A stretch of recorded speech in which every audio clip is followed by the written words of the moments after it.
Hello, welcome back. This is Jacob, and today we are going to be continuing the Let's Play for Reavers 1999. Alright, time to continue the wacky adventure and unhinged adventure here in Chapter 9. I am very interested to see how this is going to keep on going, because that first beginning is definitely something, and especially where we ended up with the whole prison apparently just suddenly shifting after our dear buddy there got literally shot on the spot. So that's gonna be interesting to follow how this is gonna continue. But yeah, this is definitely a very crazy chapter with a lot of a lot of inspiration, as you guys brought it up in the comments of the previous episode. And yeah, it shows. There's some really crazy nonsense happening in this chapter. But yeah, first off, let me just quickly apologize, because this episode was quite delayed compared to the previous one. I was honestly gonna bring out this episode earlier in the week, not by the end of the week.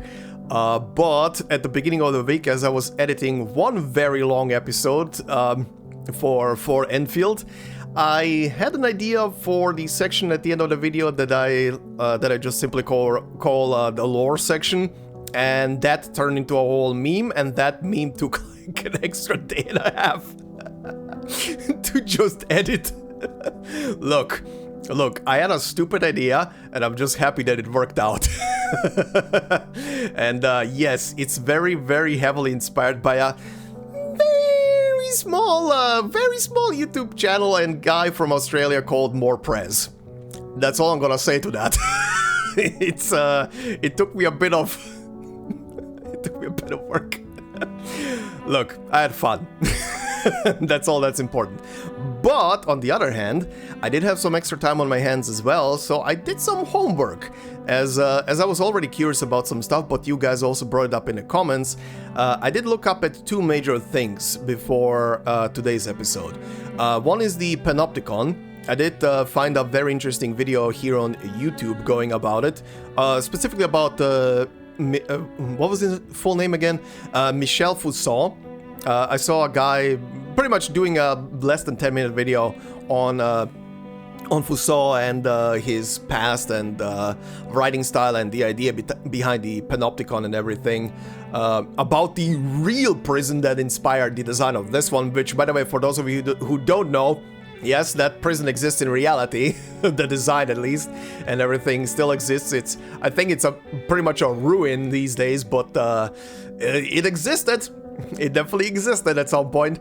But yeah, I saw the video, was very fascinating, and yeah, pretty much kind of brought together the idea that I already had about the whole prison thing being pretty much a whole thing of as the saying on the internet goes, lehead. It's all in lehead. But yeah, it's the whole idea of you may be watched by someone the entire time or not. That's the idea about the tower in the middle, at least. So the prisoners are essentially kind of falling psychologically in that field of, we are gonna be self-regulating ourselves because, you know, someone might be actually watching us the entire time anyway, so why not impose rules on ourselves to self-regulate ourselves. And if we abide by the rules, you just feel a sense of self-gratification and happiness, you know, in a way. So yeah, that's a real thing. So yeah, you know, I'll believe it. But yeah, very fascinating. The other thing I saw was a also short series, actually, that was going over the Latin American boom and the authors and stuff like that. Also very fascinating, which, by the way, I will link in the description both the Fusson video that I saw, the Panopticon video, rather, that I saw, that is more about Fusson than the Panopticon for the most part, but anyway.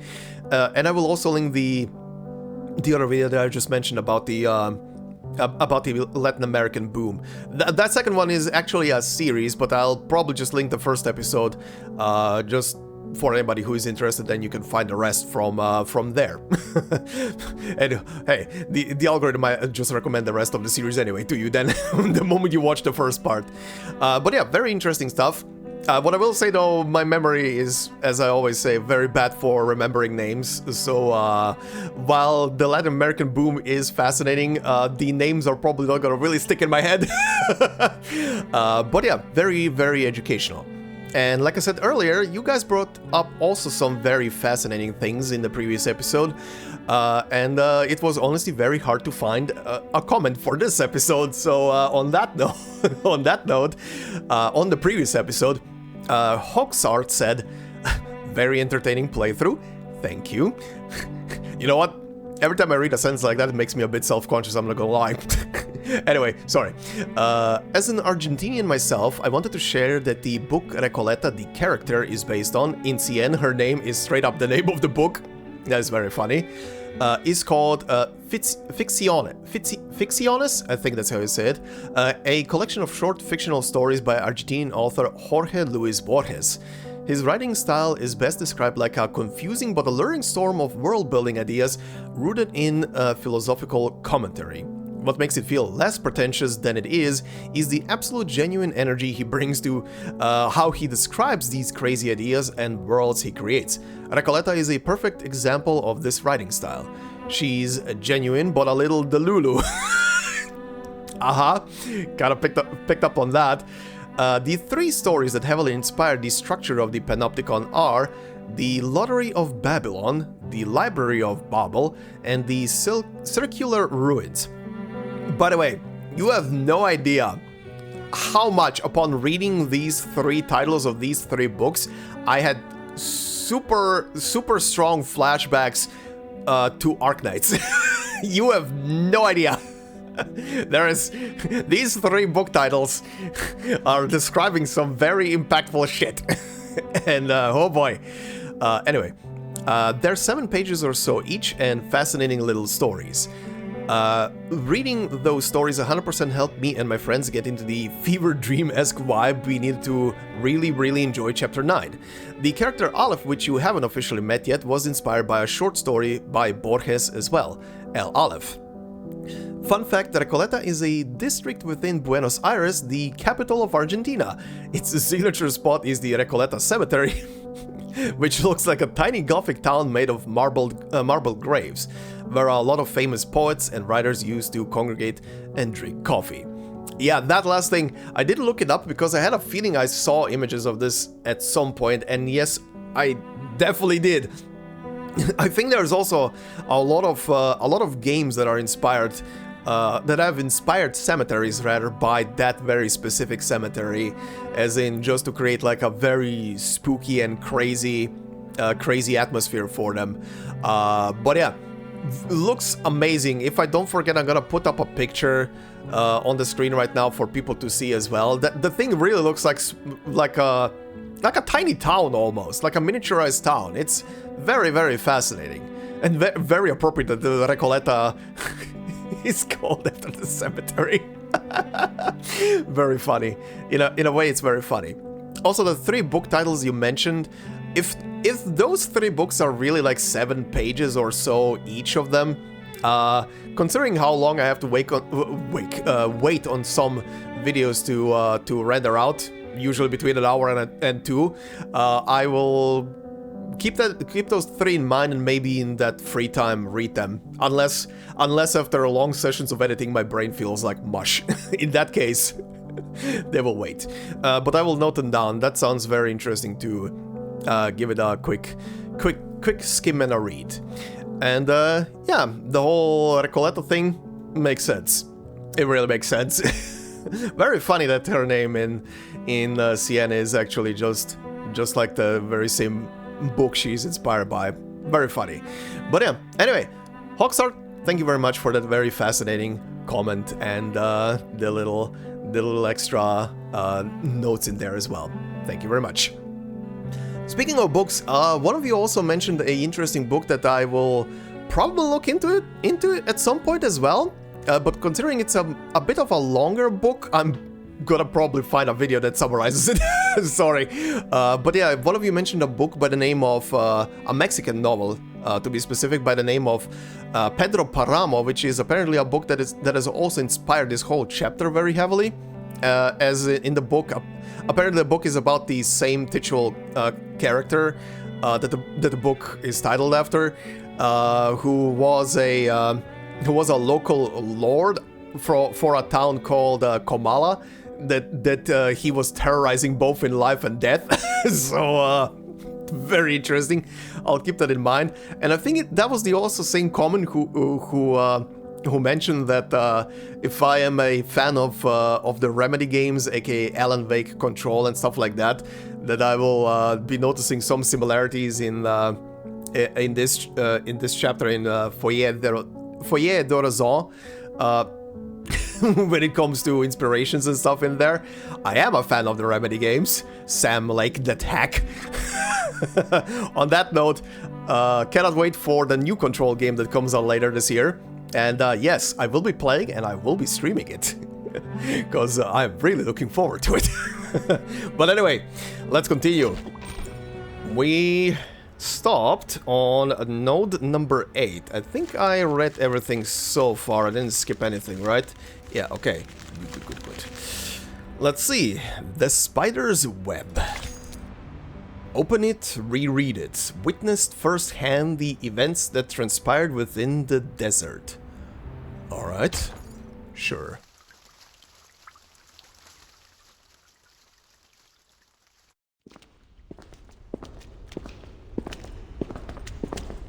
Ladies, I must apologize for what happened back there. I will not lie, I kinda sorta forgot about the cat. I kinda sorta forgot about the cat jailer. Oh yeah, also on the whole thing of the idea of someone is always watching, the eyes being painted on walls and everything. Yeah, symbols. We were caught off guard. There has never been a commotion of that scale before. I must report this to the physician. Don't worry, Miss Jailer. We made it out in one piece. I wonder who the physician is. And I wonder if I'm gonna even see that person in this episode right now, in this recording session. Thank you for your understanding. Ordinarily, I would arrange to escort you to a safer location, but I'm afraid at this hour you'll have missed the last train. And the roads are icy at night. Hearing this, Recoleta exchanges a quick but meaningful expression with her companions. Psst. Vertin, we can't leave like this. We appreciate your kind consideration, Miss Jailer. But we still have some unfinished business here. I see. I'll arrange a clean room in a safer section for you. We'll do our best to ensure your safety tonight. Thank you, kitty. Okay, slumber party in the prison. And now we're back in a cell. But this time voluntarily! That is new! I said this in the comments of the previous episode. But, is this just Stockholm Syndrome at this point? Are we at a point where they just miss the present so much they really have to just wander into one themselves and even sleep in one? Are we at this point? Night falls as the girls huddle together, scrutinizing their unfamiliar surrounding. What do you mean unfamiliar? They're very used to prisons. They actually found us a spare room. Bleak, quiet, and somber. It's a cell like all the others. Well, this might be new for Recoleta, but at least Vertin. Oh my god, I hope Vertin just goes now. It says, nothing new. Used to it. Don't worry. This isn't the first time we've ended up on the wrong side of the bars.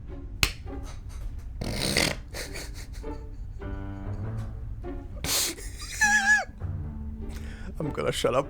At least this time we're just here for the night. Not a full sentence. Don't say it. Sonetto lets on a whisper thin protest. Though, this cell is quite different from the ones we've been in before. Oh my god, we're doing cell reviews now. Oh my god, okay, I'm ready. Not just the cell. The whole prison is unlike anything I've seen. And the society they've been running here isn't some mere pastime. They're having real discussions about meaningful topics. even though the rest of the world has been cut off from them. But we're still in an Arcanist prison. A place where conflicts and violence can erupt at any moment. Let's not forget that. So Sonetto with the titular standard Italian gesture. Miss Jailer warned us from the start. These prisoners are mentally unstable and potentially dangerous. Miss Recoleta, with all due respect, we can't afford to see this place through rose-colored glasses. We'd be overlooking the risks, as we did earlier. And with all due respect, Sonetto, we didn't overlook any danger. At least I didn't. A writer must be observant if she is to accurately reflect the world in her writing. But you... We came here with different goals. And still, none of them have been accomplished.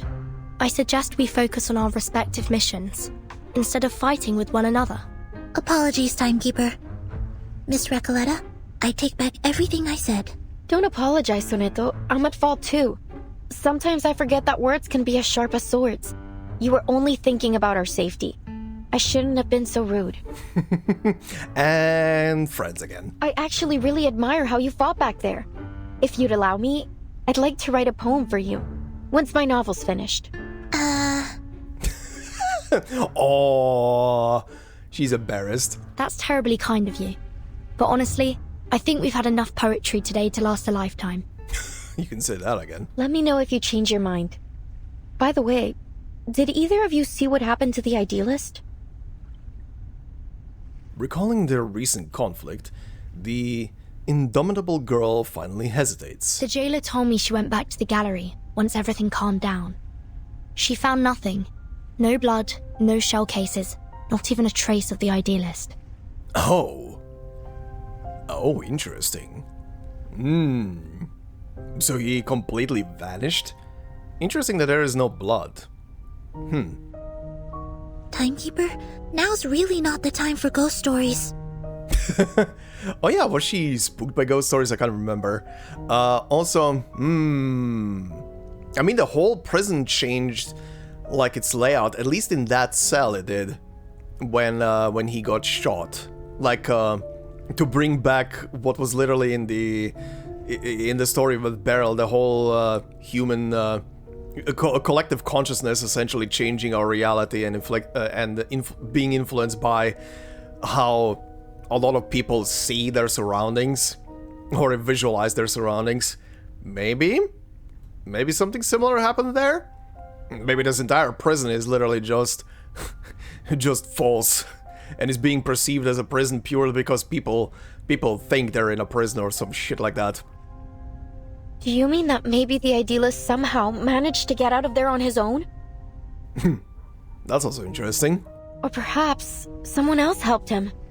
Well, according to the Idealist and our jailer, any inmates who are unwell will be taken to the physician. It's possible someone brought him there, while everyone else was shouting and running about. You're right. It could be that he's with the physician right now. I'm relieved. That was a sudden plot twist, but a visionary of his magnitude doesn't deserve to die in silence like that. To be fair, the gunshot was quite loud, as was the ensuing commotion. Yeah. Yeah, that was a very loud gunshot. But if there's no blood, it's either staged or something else is happening. Nonetheless, he couldn't have just died like that. I mean, the readers would riot if a writer were to kill off a character so abruptly. Still talking about the whole thing like it's a story.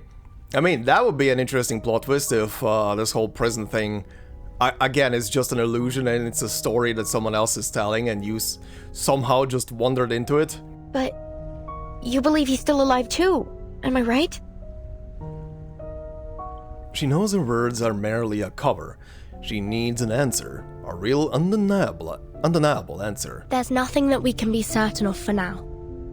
But on a brighter note, we didn't come back empty-handed from our mission either, Sonetto. We found Dr. Dorez's signature in the gallery. You were right all along, Recoleta. She was here. But we didn't see her at the gathering.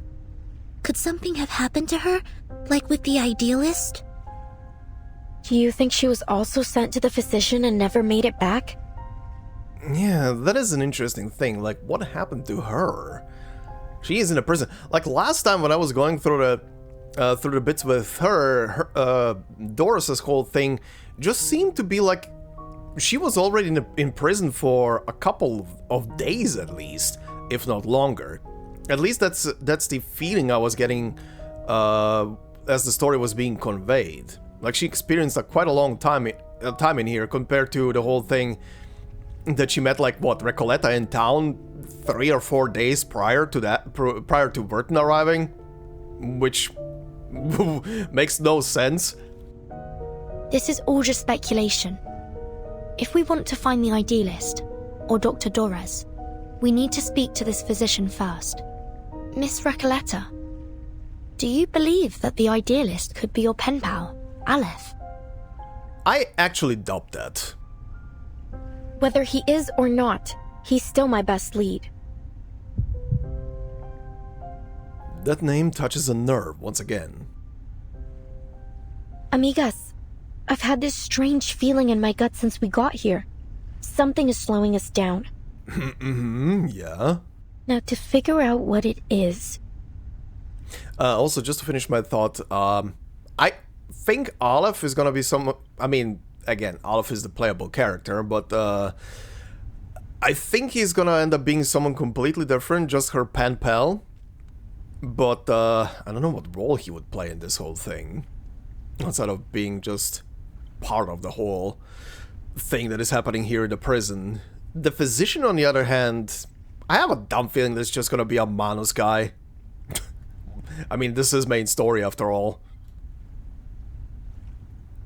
A silent fear grips her, like ripples suddenly appearing on a once still lake, unsettling in its quiet disturbance.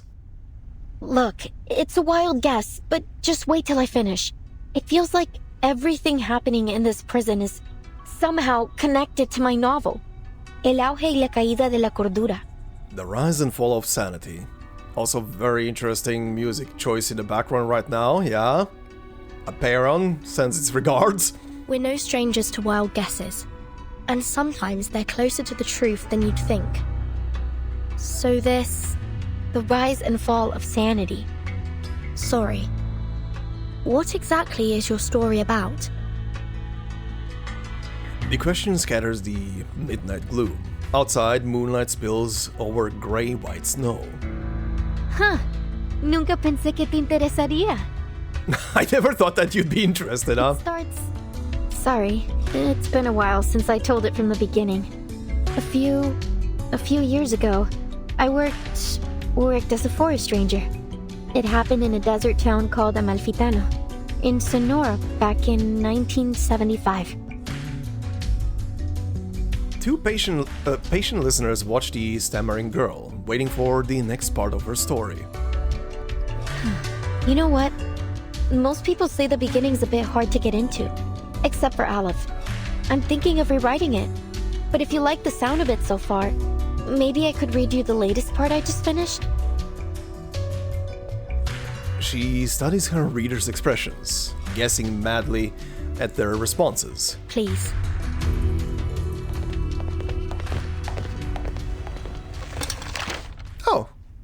Oh, that's very cute. Todo empezó con los datos de frecuencia de las cintas. You're gonna have to read that for them in English? At least for sorry, not Sonetto. for Vertin. It all started with the frequency data from the tapes.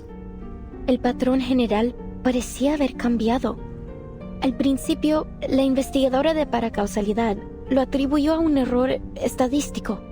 Un fallo, tal vez. Oh, sorry. Oh, did you realize? The general pattern seemed to have changed. At first, the paracausality researcher chalked it up to a statistical error, a glitch perhaps. But after a few days and long nights of meticulous calculations, that explanation only became less and less plausible. The odds of success and failure kept shifting, and the chance of repeating the previous result kept growing.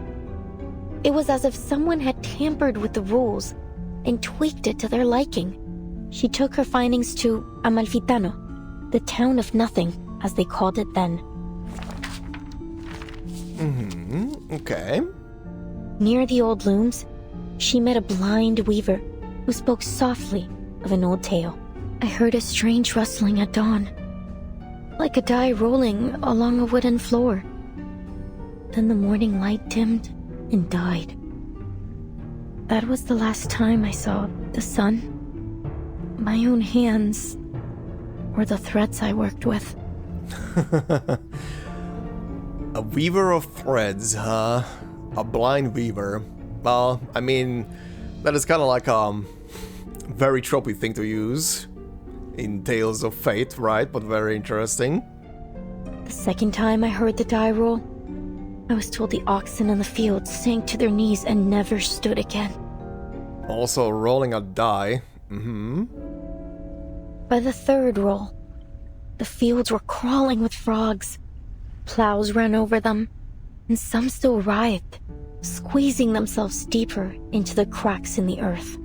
The fourth time the die rolled, 10 dormice plunged into the sea in a strange sleepwalk, and 10 bears feasted for the last time before winter arrived.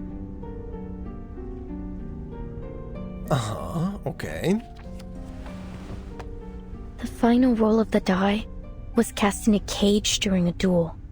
Before a crowd of eager eyes, the winner left with 10 pounds of gold, and the loser left with 10 flies, which fell on him to feast.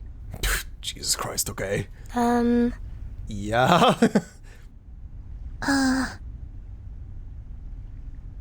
The quiet spreads throughout their cell like a rolling tide. Is that all?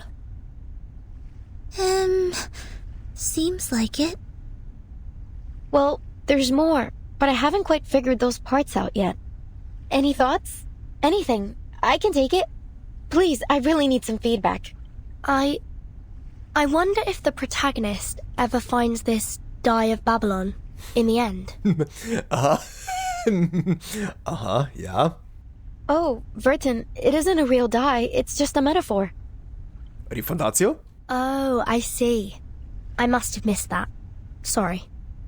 Still, it's a beautiful story. Sad, but beautiful. The story is still too obscure, isn't it? Aleph warned me about this. In our last correspondence, he suggested adding the blind weaver to shed light on the hidden theme.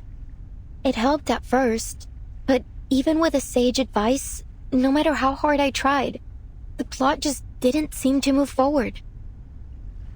I'm literally trying to stop myself from from laughing every time some sentence comes up right now. That is so on the nose. Someone is very self-conscious with this writing style right now. Feel stuck in that village with them, lost, dazed, isolated inside their small, disconnected moments. Something crucial is missing, leaving gaps between the characters and the scenes. Should I change the storyteller's perspective? Start a different angle? Or maybe rewrite the characters completely? What should I do? Before the writer sinks into a swirling vortex of self-doubt, someone decides to push for something tangible. Apologies, but you said your story somehow connects to what's happening here in the Panopticon. What makes you think that? It's a strange feeling. Like everything here belongs to a dream I once had. Only I can't remember it. Okay, are we now playing into the idea what I brought up earlier, that this whole thing might just be someone's imagination or some shit like that? Like an illusion? Do you mean that you have a sense of déjà vu? It's nothing to worry about. Our psychiatrist friend Kakania told me those moments are often the result of a dysfunctional connection between two parts of the brain.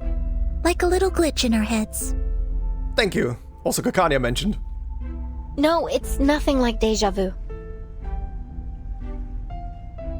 The storyteller snaps back, politely agitated. Déjà vu is a single moment, a specific situation. But here it's everything. La sociedad, the rules, the idealist, even the incidents in the gallery. Each one unfolds in a similar pattern, like the grooves on a record, telling a story I feel I've listened to before. Okay.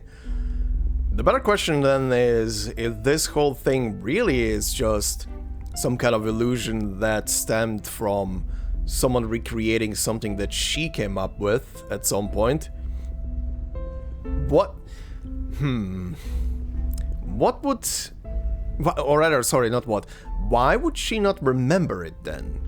Unless that is the stipulation of whatever arcane incantation is on this place. Interesting though. Amalfitano and Comala. They're two sides of that same record, playing out the same tune. Whatever happens in my story seems to be happening here too. I had that feeling when I met you as well, Miss Vertin. Okay. At first I thought it was only an interesting coincidence. You're much like the first character in my story. A traveler with a suitcase. Oh yeah, the guy. Right, okay, yeah. The girl rambles on, desperately relating to her characters. But then I realized, the doctor, your Dores, she's like the blind weaver who lost her sight to the dye despite having always been faithful to it. Yeah? And the jailer, she's the bank clerk who assisted the corporation in taking over the town in order to escape her past. Okay, I didn't make that connection, but yeah. And the idealist, he's the murdered donkey driver, and the dye of Babylon. No. Your own story that you're still writing coming to life? Interesting. Mis queridos amigos ficticios. ¿Qué rayos les está pasando? My dear fictional friends, what on earth is happening to you? Wait. Are you saying that everyone we've met here matches a character from your story? Like some kind of archetype? That sounds unbelievable. But then again, maybe you're onto something. Yeah? You see the world through a different lens that none of us share. Not just the characters. The events here are mirroring my story too. Aleph, he's the only one who truly understood my story. If things are playing out just like my novel, then... Look, considering that he is the only one who read your novel, I don't know what Aleph's arcane abilities are, by the way. Again, I only know that he's playable and how he looks. I don't even know if I ever heard him talk, to be fair. Maybe, actually no, maybe I did. I think he was in one of the, what are they called? The like preset teams that you have for testing out new characters, essentially. I think he was in one of them, but I didn't pay attention to what his skills were doing and stuff like that. I was just playing around with that battle stage to test out the new character. But I don't remember what his skills were and how they looked. Maybe he is the cause of all of this? Maybe he took her story and made it real somehow? Maybe Aleph is in fact still here. Are you suggesting that someone is controlling the Panopticon in order to make it follow the same plot as your story? Ooh, what if he's the Watcher? What if he's the one who sees all that is happening in the prison now via twist? That they've set the rules, started the poetry group, planned the attack on the Idealist, and tried to prevent us from finding Dr. Dores? If that's true, Miss Recoleta, it's very likely that the one acting against us is in fact Aleph himself. Recoleta never expected the chain of reasoning to unravel this way. But No. How could that be possible? She interrupts only for confusion to creep onto her face moments later. Why? Why would he do this? That would be the good question. If he is indeed behind this whole thing, why would he do this? What would be the agenda? I don't see any reason why he'd be connected. He's an intelligent, cultured, and profound person, not a common killer. No, none of this adds up. Remember, Dr. Dores was brought to Ushuaia by the Xeno rebels. And we know they're connected to Manus Vindictae. If this Aleph really is hiding Doris from us, he may be working with them. Recolleta stares blankly for a time before clumsily shifting the topic. Oh, my... Sonetto. I didn't know you had such a flair for stories. Maybe you should join us and become a visceral realist too. I think you're only imagining things. Perhaps you were inspired by this strange prison? That nervous laugh. I don't know. The only thing I could imagine is maybe Aleph, again, if the physician is a Manus leader or whatever, maybe Aleph is just playing against him with the story from Recolleta, like an actual real game of die. Perhaps we all need to start writing our own stories. Please don't. Come out now. Whoever's out there, speak up. How can we help you? Who's there? Oh, battle? Oh, this leads to the battle? Okay. I forgot this is a battle stage. Hi. Oh. Prisoner's Shadow? Okay. And Prisoner's Dark Figure? Okay, who's the Shadow? A silhouette of a Komala prison inmate. Eavesdropping is discouraged, even in a den of criminals. Rimbotic Reverie? Scrap of Creation? Impromptu Poem. And Prisoner's Dark Figure, a silhouette of a Komala prisoner image. She seems to have some information. At the very least, this proves she refuses to submit to violence. Freedom of literature, for life, for order. Oh, this has to be the chick, right? I have all the essentials for writing poetry. You, me, and our opponent. That is definitely her. Okay, very funny. Huh. A truly villainous moment. Zap! I haven't had a eureka moment like this in a while. The poem I just wrote is amazing. Huh? Wait. Good for you. You weren't listening, were you? Then let's do this again. Gosh, she has such a long outro sequence. Very funny.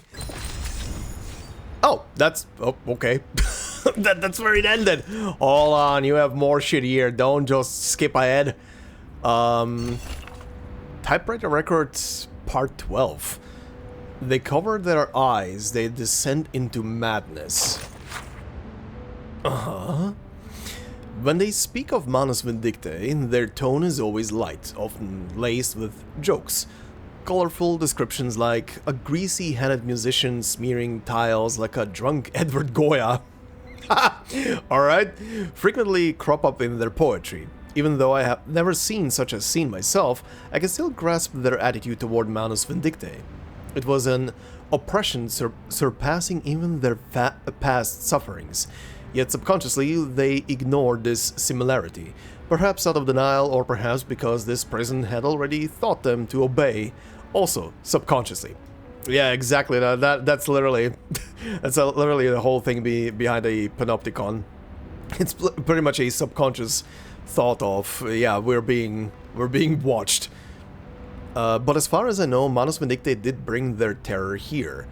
Those masks drove Arcanists to insanity and caused unbearable suffering, as if they were caught in an inescapable snare.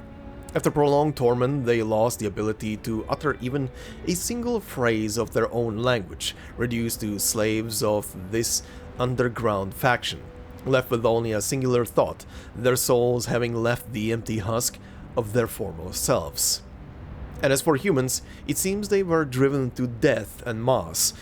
At night they were not allowed prolonged sleep, woken by their companions every hour to sit beneath the watchtower and chant prayers. And by dawn, high-intensity training and interrogations that did not require or expect any answers would begin again. The purpose of Manus Vindictae is buried beneath these cruel methods, as clear as the deepest crevice in the ice field. It is nothing but destruction. They seek to completely destroy humanity. God, that is a torture. That is what happened. Holy shit. Having to stay awake during the night just to chant prayers, and then in the morning and the rest of the day having to go through some rigorous stupid training. Holy shit, yeah, no rest for the wicked. Phew. Oh, we're still in the cell now with companions. The Central Tower, a silent and merciless order of ideals.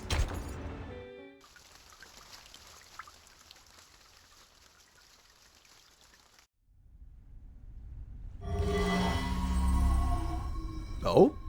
Special effects? Easy. It's me, Garcia. We met at the gallery earlier. Ah, you're the other guy. Okay. In the fight, it wasn't Garcia, it was just one of the random mobs they used for him. Okay. Please, I come in peace. Yeah, so right, the names of a bunch of these inmates are, at least the story relevant ones, are based on the actual Latin American authors and stuff. Garcia is one I do recognize from what I was watching in the videos. And was, I think, also mentioned when I was recording the last episode in one of the documents or something. Recoleta pays no mind to the young man's explanations. Her focus holds on the woman beside him. It's you, Octavia! The murderer herself! Uh-huh, okay. Please, calm yourself, Miss Recoleta. The jailer has already confirmed that she wasn't the one to fire at the idealist. The shot came from somewhere else in the room. Okay, so why would she think she was the one to fire? Recoleta bites her lip, giving up a little space to the intruders. Miss Octavia, what brings you here at this hour? I come here out of goodwill. Believe me, I didn't want any bloodshed either. I understand you just arrived today. There's something you need to know about the inmates here. Their visitor's expression is very low. We're outcasts, rejected by society and literature, and our privileges are limited within these walls. But before I started my own literature group, I struck a deal with the Panopticon authorities. If we cooperate and stay out of trouble, they'd leave us be. We could discuss literature freely and openly in Comala. Such a thing may seem trivial to you, but this is of immense importance to us. Oh, there's no happier thing in this world than discussing literature. No one should ever put limits on it. Recoleta, that can be applied to any hobby anyone has. Not just literature. Anyway. You're right, Recoleta. But we're prisoners here. There are certain rules we have to follow. Except, the idealist didn't see it our way. He refused to compromise, believing that the long poem and his so-called ism could break us free from the cage of the ever-watchful eye. Perhaps he was right. You might have achieved more if you'd listened to him. After all, visceral realism keeps us connected to who we are. You have to believe in the truth of visceral realism, because out there, beyond these walls, many of us still do. And what has it changed? Garcia, you're the latest inmate here. Tell us, 3 months ago, before they arrested you and took you here, what has the visceral realism movement accomplished out there? Beside him, Garcia, who had been patiently leaning against the railing, produces a metallic vibration on its grates. A rough paper roll burns between his lips. Oh, did he make a cigarette or something? At first, it was revolutionary. Young poets joined in droves. We held gatherings. And the literary world seemed alive again. I was just a kid when the leading poets left the city. Everyone thought it was only temporary. But they didn't come back. And nothing has happened since. Music. No one says it. But we all know. Visceral realism died in 1977. No, not for me. It's not dead as long as people still believe in it. I believe in it. Octavia ignores the childish remark. She knows that conviction can be as fragile as a spider's web. Belief, faith, what is this obsession with the true self? Why does your type always insist on there being a true self hiding beneath our roles in society? Our disciplines? Look at the idealist. He never once stopped fighting for what he believed in, even long after he was put behind these bars. Idealist, what a name he gave himself. Who will he be when he finally breaks free from the eyes of this central tower? When he's left without his willful audience? And nobody. That's what. Yeah, well, his name was very on the nose. And that is a truth even he is terrified of. Miss Octavia, I hope you've come with something more important to share than just some criticism of the idealist. You're right. I have an important message for you. Dr. Torres. I heard you were looking for her. The woman from the Sao Paulo Veterans Residence. She used to write under the name Erd, didn't she? Yep, and as we, the players, could see, you have been communicating with her, so... Yes, that's right. Do you know her? You're the first person I've met here to speak plainly about her. Do you know where she might be? We crossed paths, but only briefly. I'm not sure where she's gone. Maybe the authorities know. However, she left this with me. I think you'll need it more than I do. Ooh, Octavia hands over her personal folder. Before they might open it, she has already turned to leave. We have other matters to attend to. I'll leave you to your business. Garcia, shall we? Their visitors leave in haste, their faces and expressions obscured by the night's shadows. The Foundation's investigators opened the worn manuscript folder with caution. The physician told me the horrifying truth about the panopticon of Kamala and the power behind it. Manus Vindictae. Yeah, okay, that is obvious. By becoming the panopticon's sole patron, they seized control of the resources and the allocation system, turning this place into a living hell. I suspect that the physician, the current highest authority here, is responsible for this situation. Uh-huh. I discovered that the inmates were put through brutal training, even when they were too sick to carry out their tasks. They also forced pure-blood Arcanist inmates to wear their masks, effectively turning them into murmuring puppets. Yeah.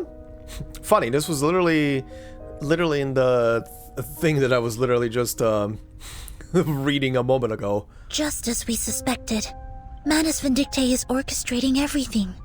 No wonder we didn't find them in the city. They've been hiding here all along. Yeah. Very good hiding spot. No one would have thought to come looking for them here. They snapped the folder shut.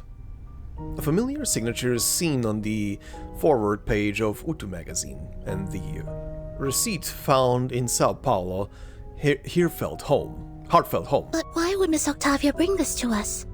What's in it for her? Do you think she's trying to mislead us, Timekeeper? Maybe. But the handwriting in that notebook is most certainly Erd's. If she's leading us astray on purpose, why? Miss Recoleta, what do you think? Could she be Aleph? Not a chance. Yeah, no. Haven't you seen how she denies everything beautiful in the world? Aleph would never be so biased. Yeah. Alright. No.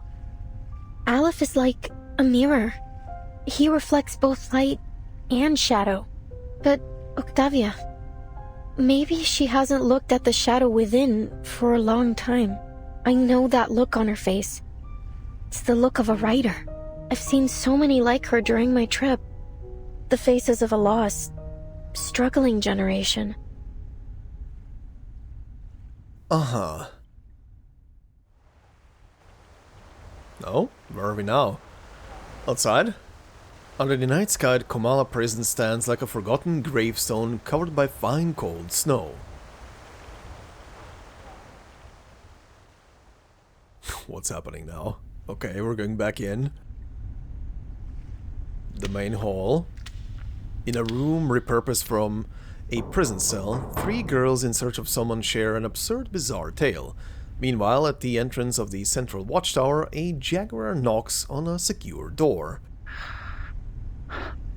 Dr. Merlin, I'm here to report on today's events. Merlin? Really? Alright. Where's King Arthur? Come in. That was a unique silhouette. Central Tower waiting area. Frantic writing breaks the quiet of the room. The jailer's visit does not deter the man behind the desk. He continues writing, wholly absorbed, as if each letter were filling the world around him. There was a commotion in the gallery today, sir. An inmate known as the Idealist was severely injured. The inmates nearby said he lost consciousness from blood loss. Oh, okay, so he did at least get injured. However, after we put everyone back in their cell, the Idealist was gone. I made a sweep of the grounds, but there was no trace of him. Okay, never mind, still lost. It's possible that he regained consciousness and went into hiding. I'll perform a full search tomorrow. The Jaguar finds herself quite unexpectedly concealing the truth about Pablo. No need. Hey! There he is! Oh, he's the physician. And his name is Merlin? Okay. Okay. Sir? He knew the consequences of breaking the rules, did he not? Sir, with all due respect, I think today's incident proved just how dangerous it is to let the inmates keep their weapons. We never should have let them walk around with deadly weapons. Even if we had to, we should have doubled the guards. We can't expect them to follow their own rules simply out of fear of the central tower. The physician interrupts her sharply, with no hint of concern. Such matters fall beyond your purview, jailer. You only need to do what's required of your title. Is there anything else? There is another thing.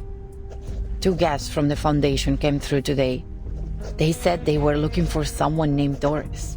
They've shown a willingness to cooperate, though they were involved with the incident in Corridor 0.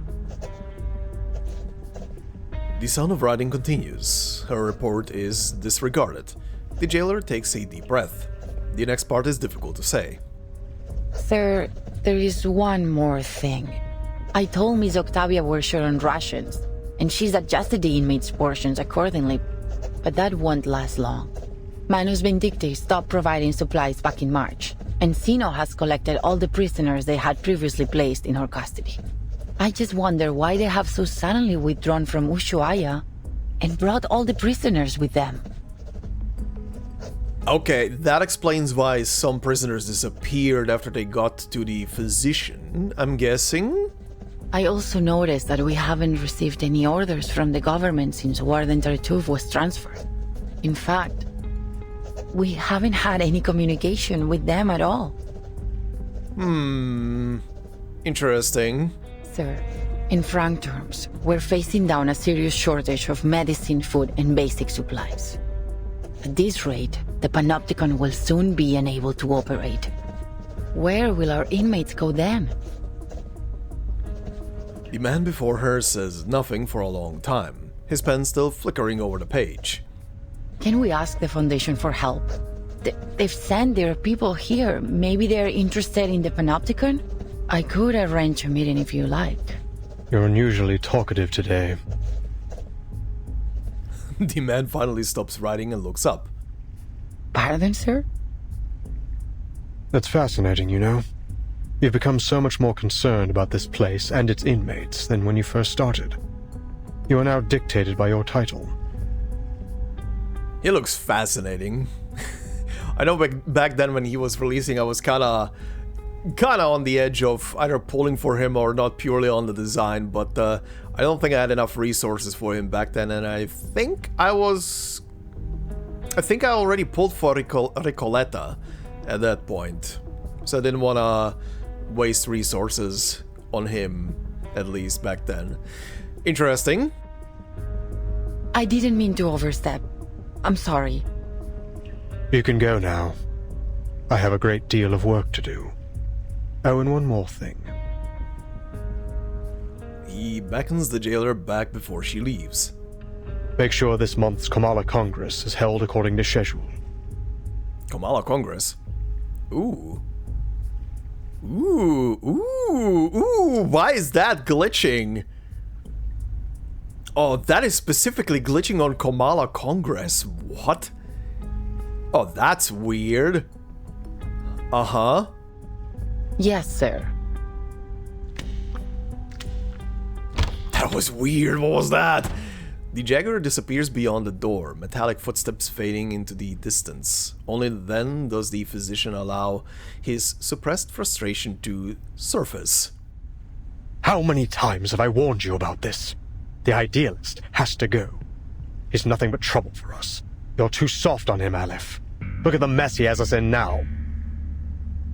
Who is he talking to? Is he talking to himself? Calm down. Oh? Maybe? Okay? He's a rabble-rousing thief, a self-destructive maniac, a snake in the grass. He even stole the Tea of Kamala from me. He's nearly ruined everything we've worked for. Tear of Kamala. That's a very goopy looking die. Okay. Uh-huh. The man angrily raises the once lost and now found die. In a dim room, it flickers with a comforting glow. It's only a die, Merlin. It does nothing more than a die can do. You were there today. You saw what he did.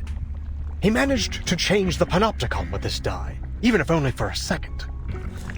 Interesting. Oh, that's why the thing changed in that space. I was wondering why the map didn't adjust. Huh. Okay. Okay, interesting. And yeah, there was a die last time, right? He'll ruin my work, Aleph. He's a slave to his passion. His head is filled with impulsive thoughts. I don't trust him. We can't trust him. I've done everything you've asked. Now it's time to do your part. Aleph responds with indifference to the physician's frustration, continuing his writing without pause. Time's ticking down. I can't afford any further mistakes. No one can be permitted to stop my experiment in the Panopticon. I'll prove it to them that we have found the path to the ultimate answer. Interesting. Yeah, I'm purely presuming that he's talking to himself there. Whoa, what the shit am I... they are arranged in a specific way. The ant mill. Okay, before that, there's some more shit here. What's this one? On Xeno defectors. I wonder if that tower inside the prison has seen this. Okay, yeah, interesting. So, they kind of alluded to the fact that the people who have vanished from the prison were all people that Xeno put originally into the prison, if I'm understanding this correctly, that Xeno put into the prison and then took them out again. Also, I can't believe that I didn't notice. I was focused on this section where we were on number 9, and these two goobers are up here. Okay. Let's see then. Read report. Based on the above information and recent intelligence from the Timekeeper's squad, it is confirmed that Xeno's defector unit had entered Kamala prison, which held numerous Arcanists, and withdrew from Ushuaia on March 2nd. The operation clearly involved cooperation with Manus Vindictae. The current whereabouts of the defectors remain unclear, pending further intelligence from the Timekeeper squad. The information is fragmented and primarily inferential. For the full reasoning behind the operation and additional details, please refer to attachments 4 to 28. Interesting. So very, very interesting detail here with the report, a single bullet. Uh-huh. Prison reform notes. Look, the smallest of clues, the greatest of structures, built brick by brick. Uh-huh, okay.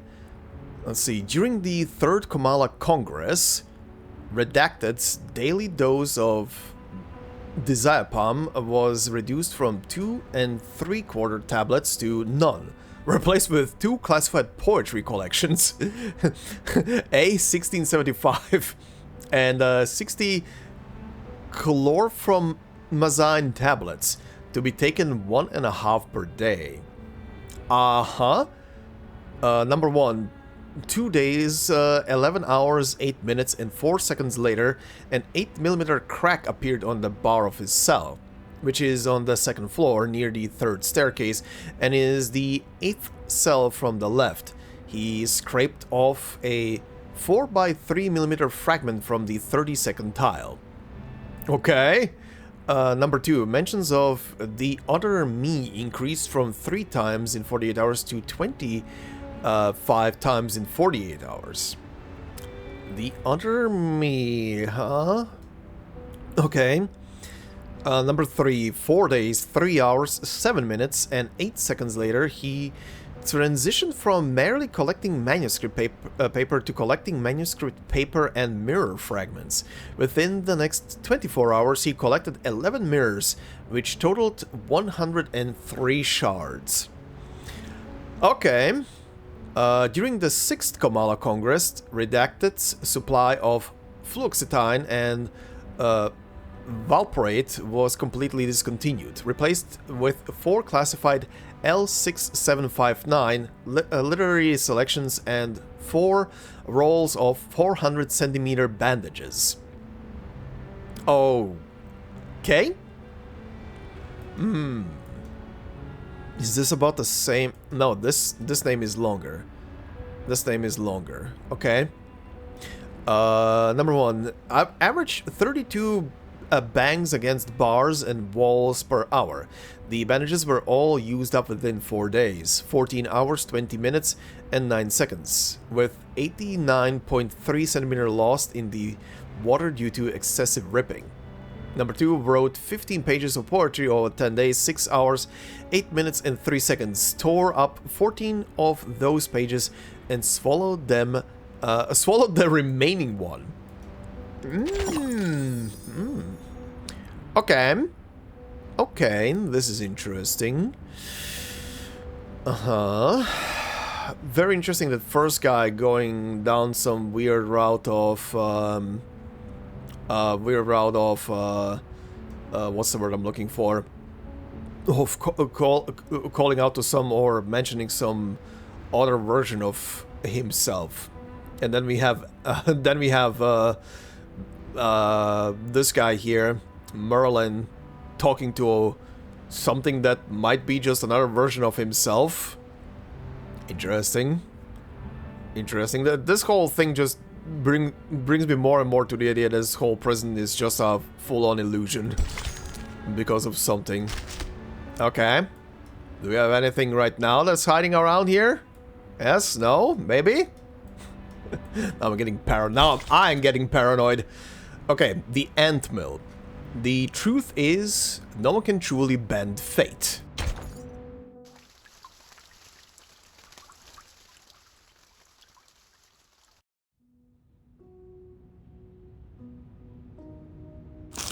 We're back to this, La cabaña con el techo azul estaba silenciosa como siempre.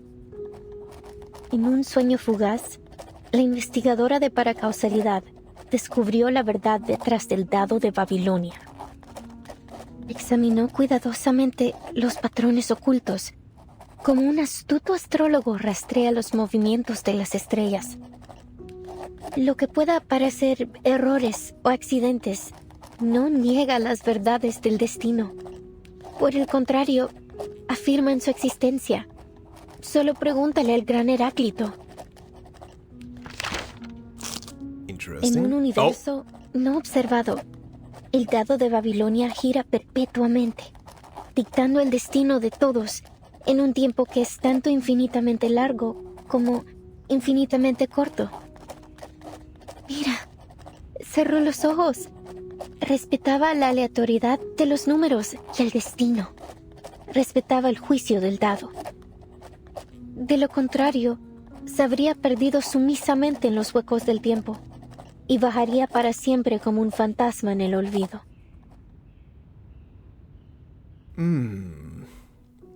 Okay. Hall of New Encounters. Okay, before I continue reading that, the usual. Okay, so what was this? The cottage with the blue roof was silent as always. In a fleeting dream, the paracausality researcher uncovered the truth behind the Die of Babylon. She carefully examined hidden patterns, much like an astute astrologer tracks the movements of the stars. What may seem like errors or accidents doesn't negate the verities of destiny. On the contrary, they affirm its very existence, just as the great Heraclitus. In an unobserved universe, the Die of Babylon spins in perpetuity, dictating the fate of all in time that is both infinitely long and infinitely short. Look, she closed her eyes. She respected the randomness of numbers and destiny. She respected the Die's judgment. Otherwise, she would have acquiescently lost herself in the gaps of time and wandered forever as a ghost in oblivion. Okay. Interesting story. Interesting story. Let's see. In the solemn prison hall, under the hall light of the next day, the prisoners of Komala gather. Octavia steps onto the podium with a stern expression. Oh, hi. First, allow me to make one thing clear. I had absolutely nothing to do with what happened to the Idealist yesterday. I swear it on my career as a writer. I have to say, at least in her case, if you remove the chains, that is some drip. Why are the prisoners so dripped the hell out? Anyway. As you all know, the Idealist and I are the representatives of the two factions of La Sociedad de Poetas de las Américas. As you also know, we have been at peace since the Let Sleeping Dogs Lie agreement was signed a few months ago. Let Sleeping Dogs Lie agreement? Okay. That part is glitching. I wonder what's up with that. The only thing that I could explain in my head is that whatever these glitching words are, they're hiding what the actual thing is. But funny enough, like I'm looking at it, I was looking at the other one earlier as well, but the glitch is only distorting the letters. And it's not like there is something beneath it appearing. But still, very interesting. Despite our differing views, we have coexisted to this day under the watchful gaze of the Central Tower. Rest assured that we will work tirelessly to locate the missing Idealist. Don't put so much pressure on yourself, Miss Octavia. His death wasn't your fault. After all, he was the one who threw the first verbal dagger. The murmurs cascading below reach the ears of the prisoners from another faction. Show some respect, you morons. The Idealist is missing, not dead. I'm sure he'll show up in one piece before we know it. Better face the hard truth now, Roberta. Though, I have to say, it won't be easy for you to find a new leader as mad as him. A polite cough from the hostess pauses the heated debate. Please, everyone, quiet down. According to the agreement, today's Congress should have been chaired by the Idealist. Since he is still missing, I will be acting on his... Pardon my lateness. Go ahead. I'm ready to moderate. Unfamiliar footsteps break the irregular pattern of events. The jailer leads her visitors to the entrance of the prison hall. Miss Vertin, I looked over the incarceration and visitor records from the past 6 months. There was no mention of anyone named Doris. Then it seems only the physician knows the whereabouts of Dr. Dorez. Miss Jailer, we need to meet with the physician. It's important. Listen, you really shouldn't take the inmates' ramblings too seriously. Considering the identity of the person before her, the jailer softens her tone. But if it's as critical as you say, I'll make another request later. That said, I'm afraid the meeting won't happen for at least a few days. Understood. For now, please join us for today's Congress. Espectacular! Do you hold literary salons like this every day? This place is practically a writer's paradise. Recoleta is at home. So, you're the host of the salon, Octavia? I say we set aside our differences and have a titillating literary discussion. You've come at the right time. You may serve as witnesses for the Congress alongside the jailer, like a citizen's jury in a court. Your suggestion aligns with the congressional rules. Very well. Huh? Congress? Witnesses? Isn't this a salon? Which topic are we discussing? Literary theories? Schools? Principles? Languages? Oh, narrative perspectives? A death sentence. None of those. Octavia lowers her head, giving her questionnaire a long and deep look. This Congress is about the randomness of fate, Miss Recoleta. Okay, yeah. Randomness of fate? As she sinks into confusion and bewilderment, the jailer's voice rises into a triumphant introduction. Dear visitors from the Foundation, allow me to introduce the Kamala Congress. What happened yesterday was merely a brief anomaly. In the Panopticon, spontaneous order among the inmates is the norm, and the Kamala Congress serves as its truest reflection. Spontaneous order? Yes. Through the Congress, the inmates assign and distribute medication, communal duties, and rest periods. They are entirely self-regulated. Her tone is filled with pride. I hereby announce the commencement of the 7th Kamala Congress.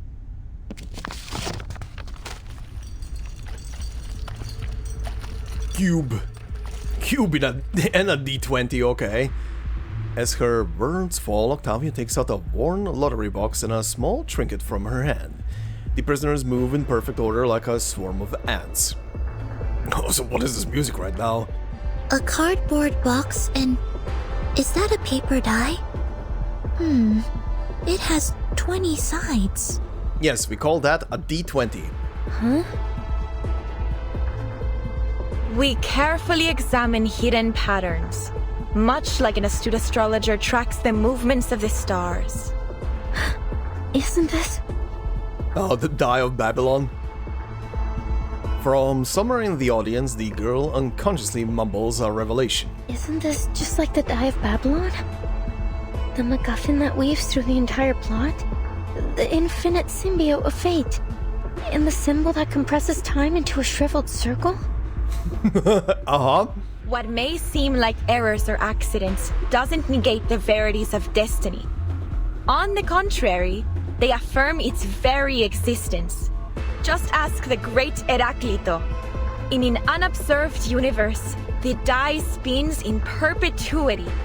Dictating the fate of all in time that is both infinitely long and infinitely short? Yeah, the very thing you wrote. Yup. Look, I've closed my eyes. I respect the randomness of numbers and destiny. I respect the die's judgment. People talking about random numbers, I wish I wish 37 was here, just toss her in the middle. No! As the prisoners recite their announcements, the author's voice becomes more and more sluggish. Otherwise, we will acquiesce and lose ourselves in the gaps of time and wander forever as ghosts in oblivion. Yes, my dear, that is literally your story. I don't understand what's going on. Oh, but the irony that I probably have more idea what's going on than anyone here. Yeah, that has to be confusing for you. Like, holy shit, that has to be confusing for you. Your very own narrative revolving right in front of your eyes. Miss Recoleta, this is all in your novel, isn't it? I'm afraid so. The recitations, the references to an astrologer and Heraclito. They couldn't possibly be just a coincidence. Then, could it be? Will they look to the die to dictate their fate? The girl's audible shock does not affect the proceedings on stage. The Congress continues. I shall perform the first roll. Its result will determine the subsequent roll order for this Congress. The hostess tosses the 20-sided die into the cardboard box and begins shaking it rhythmically. The result is 5. This check complies with the prerequisite conditions of the ruling of the die, and the standard roll order has been established. Inmate Jose, please come forth. You are the first in the initiative order. Therefore, fate's judgment shall fall upon you before all else. Me? Okay.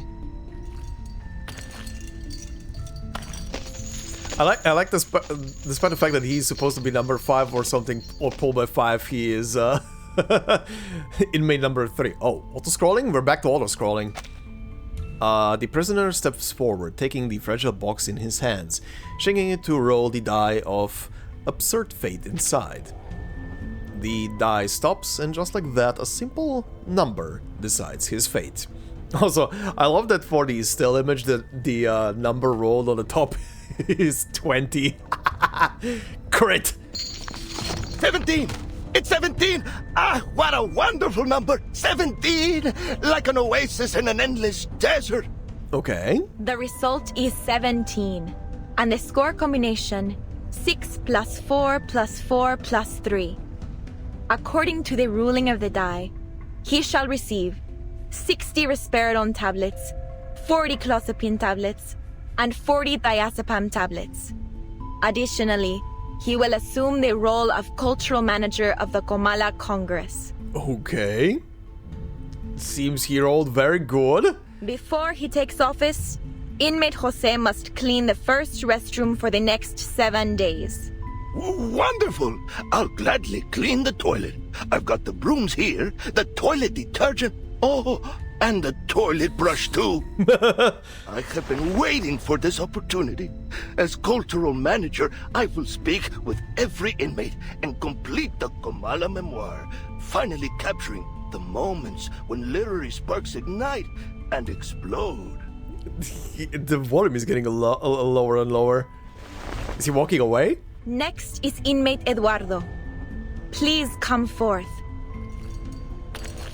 The man in question is a nervous mess. His gaze flickers, his eyebrows fight for space on his forehead, and his teeth clash against each other in turmoil.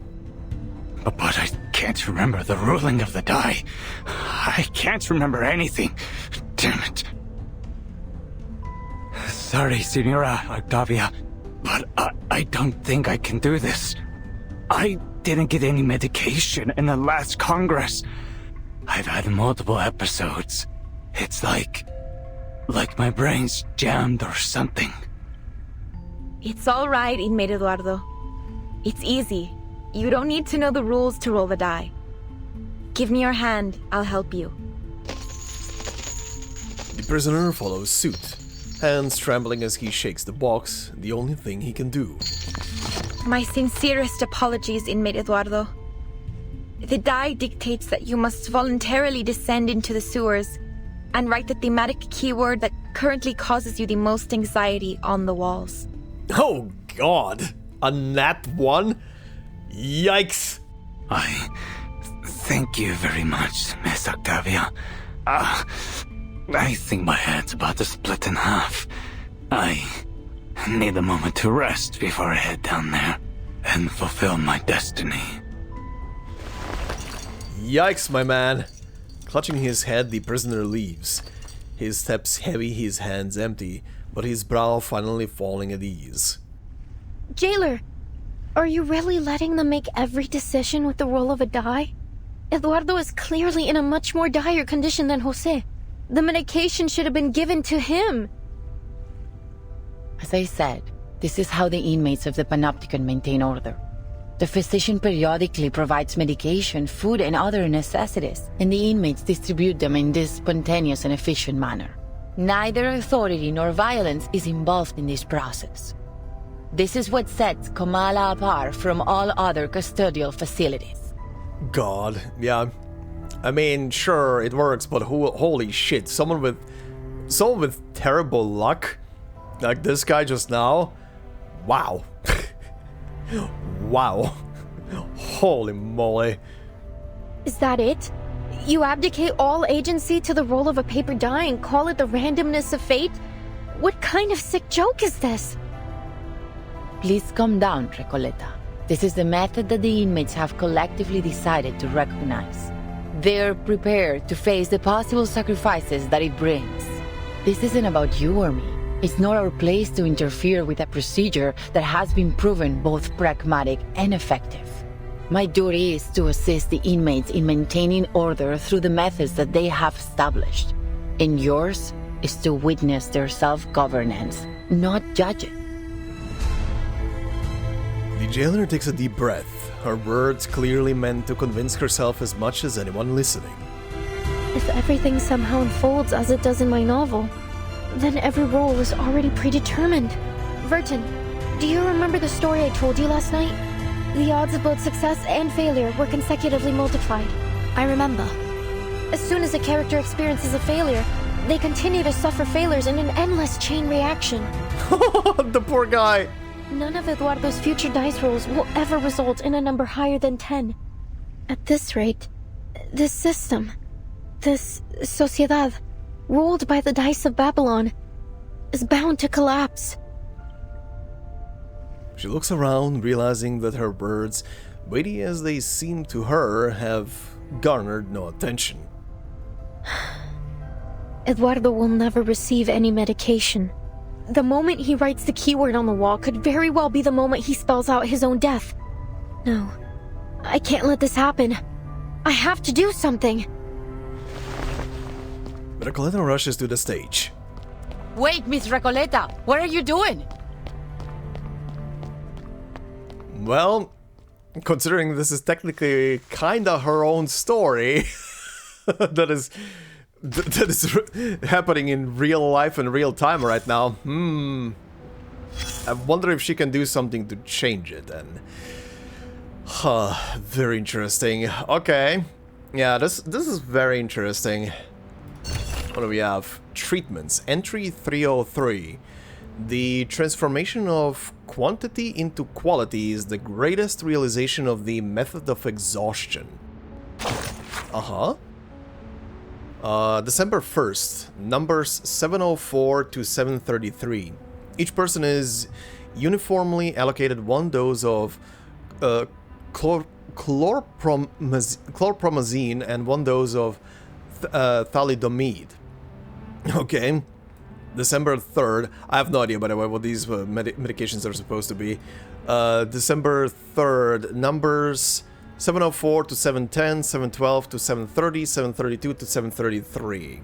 Okay, pretty much the same distribution. The only difference is there are blanks in between. Each person is uniformly allocated 3 doses of, okay, the same stuff. 3 doses of that and 3 doses of that. December 7th, numbers 706 to 78, 712 to 717, 722 to 730, and 732. Yeah, the numbers, again, same distribution, just less and less people. Each person is uniformly allocated 6 doses, okay, and 11 doses of Veronal. Okay, that's different. Alright, conch time. Few soldiers would appreciate the idea of taking orders from an accursed die. A skilled commander would never rely on luck to make decisions. I mean, that would be terrible if a commander on a battlefield would give out orders based on a die roll. Unless you're playing a game where that is a core component, but that's different. That's a game. Okay, this was called Gamble of Fate. On the battlefield, the distance for every maneuver should be clear and precise. Not 2 numbers with a D in the middle. Unless you're looking to invite a mutiny. That said, if a die with such power were placed in a soldier's hand, I'm pretty sure they'd roll it and let it decide their destiny. Oh yeah, If they're desperate, they would.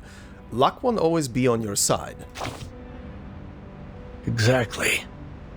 There's no good luck without bad luck. Just as a coin must have two sides. Luck essentially defines one's entire life. And whether it's make or break, life or death, the die will keep on rolling. Of course, dice aren't the only tools used to play with fate. Coins, lotteries, even shells on the beach can all serve the same purpose. Thanks to the randomness of fate, a Babylonian may rise to be a proconsul one day and fall into slavery the next. Yeah, some tragedies could have been avoided. Well, that's where historians come in. With a little creative editing of the history books, even the random rolls of a die can suddenly make sense. What were once avoidable tragedies are rebranded as reasonable incidents, or even desirable outcomes. Huh. At least the roll of a die is impartial. You're starting to sound like a gambler. I'm playing a gacha, thanks. But even gamblers, after hitting a hot streak or a losing spell, start to convince themselves that they've figured out the grand pattern behind games of chance. Oh yeah. It isn't just gamblers either. Witches tried to influence fate through rituals and charms. Ancient mathematicians calculated probabilities on paper. Some even wrote books on game theory. MatPat? Meanwhile, others suspected there were cheaters among them. I just hope these high rollers unite to confront the demon who holds the laws of the universe, the past, present, and future, in its claws, and give it a well done and a slap in the face. Nice. You're talking in circles today. Haven't I always? It's just that today, the die rolled a peculiar number. But all things considered, I prefer the other kind of commander. The die is cast. But regardless of what number has been rolled, it's time to cross the river. Interesting. Also, yeah, the same image applied again. Okay. Interesting conversations. Moving on. Soothsayer, Worldmaker. Okay, we're still in the same place. Nothing seems to have changed. The goddess delights in toying with the piety of her believers.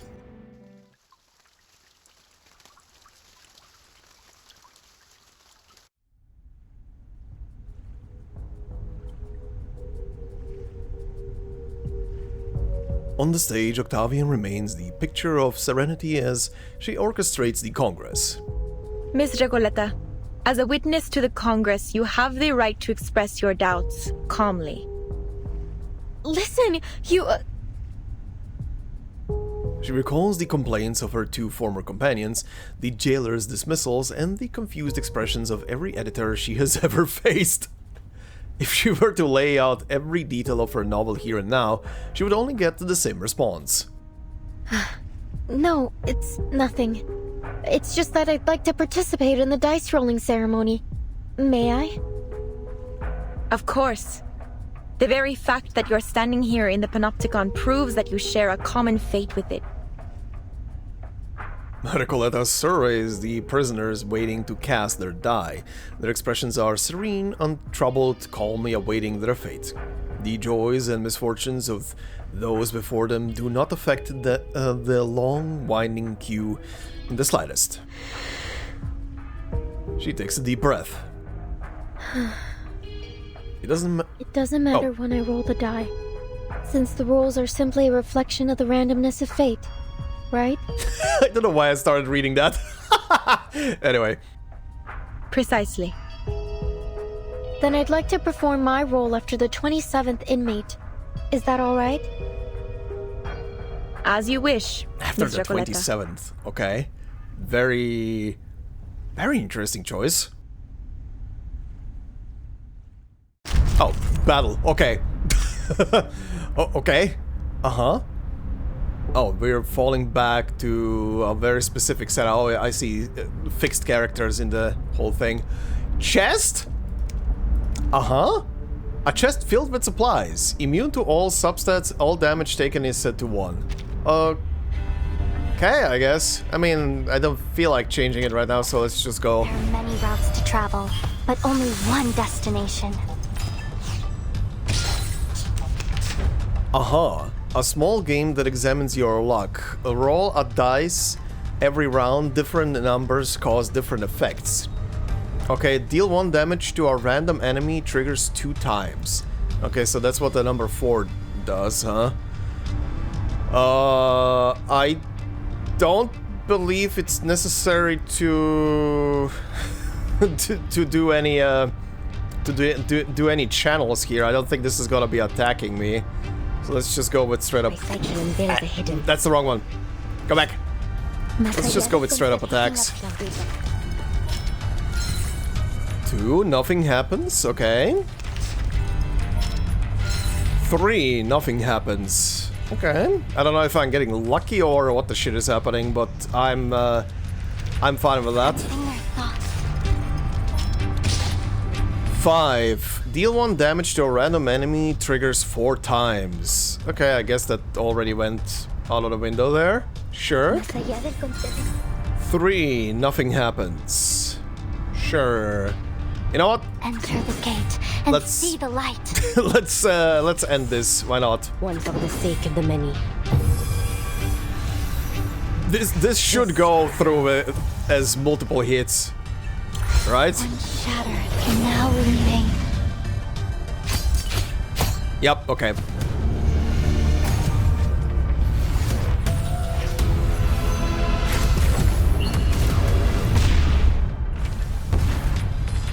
Alright. A worthy victory. Interesting. But the fight is far from over.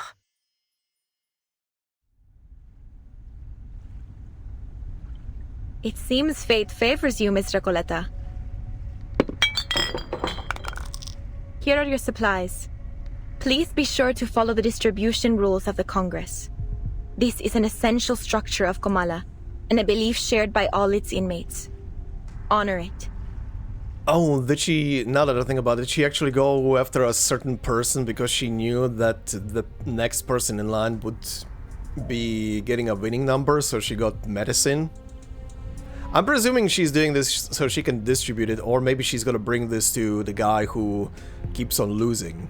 Just as I suspected. These supplies belong to me now, Octavia. I'm free to use them however I please. Recoleta strides toward Eduardo, who is curled up in a distant corner, clutching his head, as his body trembles in silence. Here, Eduardo. Take them.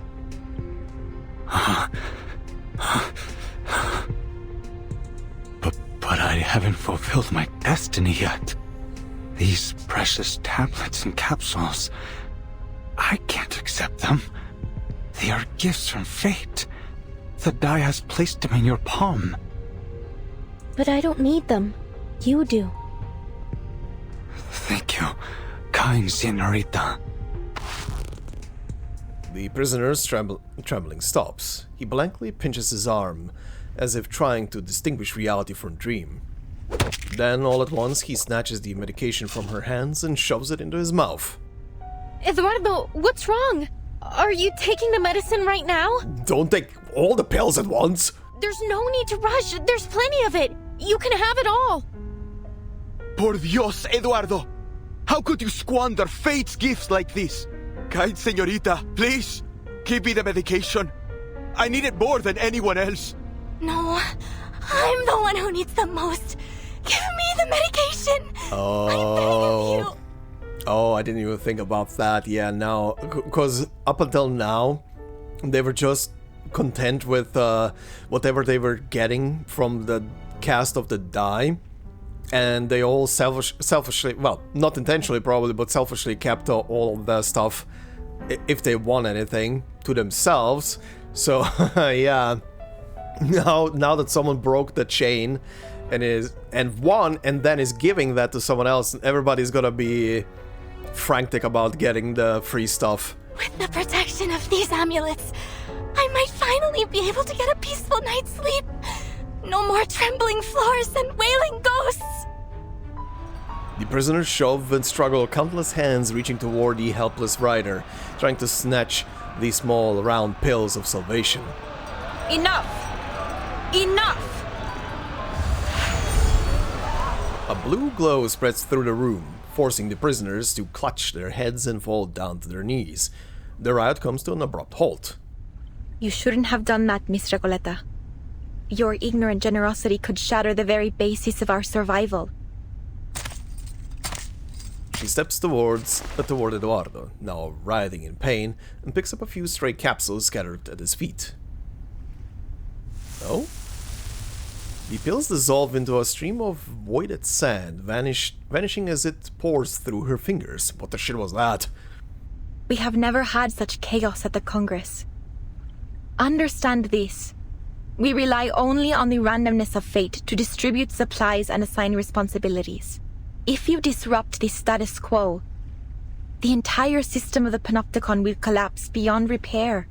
It is only by respecting the arbitrariness of fate and adhering to the rules of the Die of Babylon that we have kept this place functioning all this time.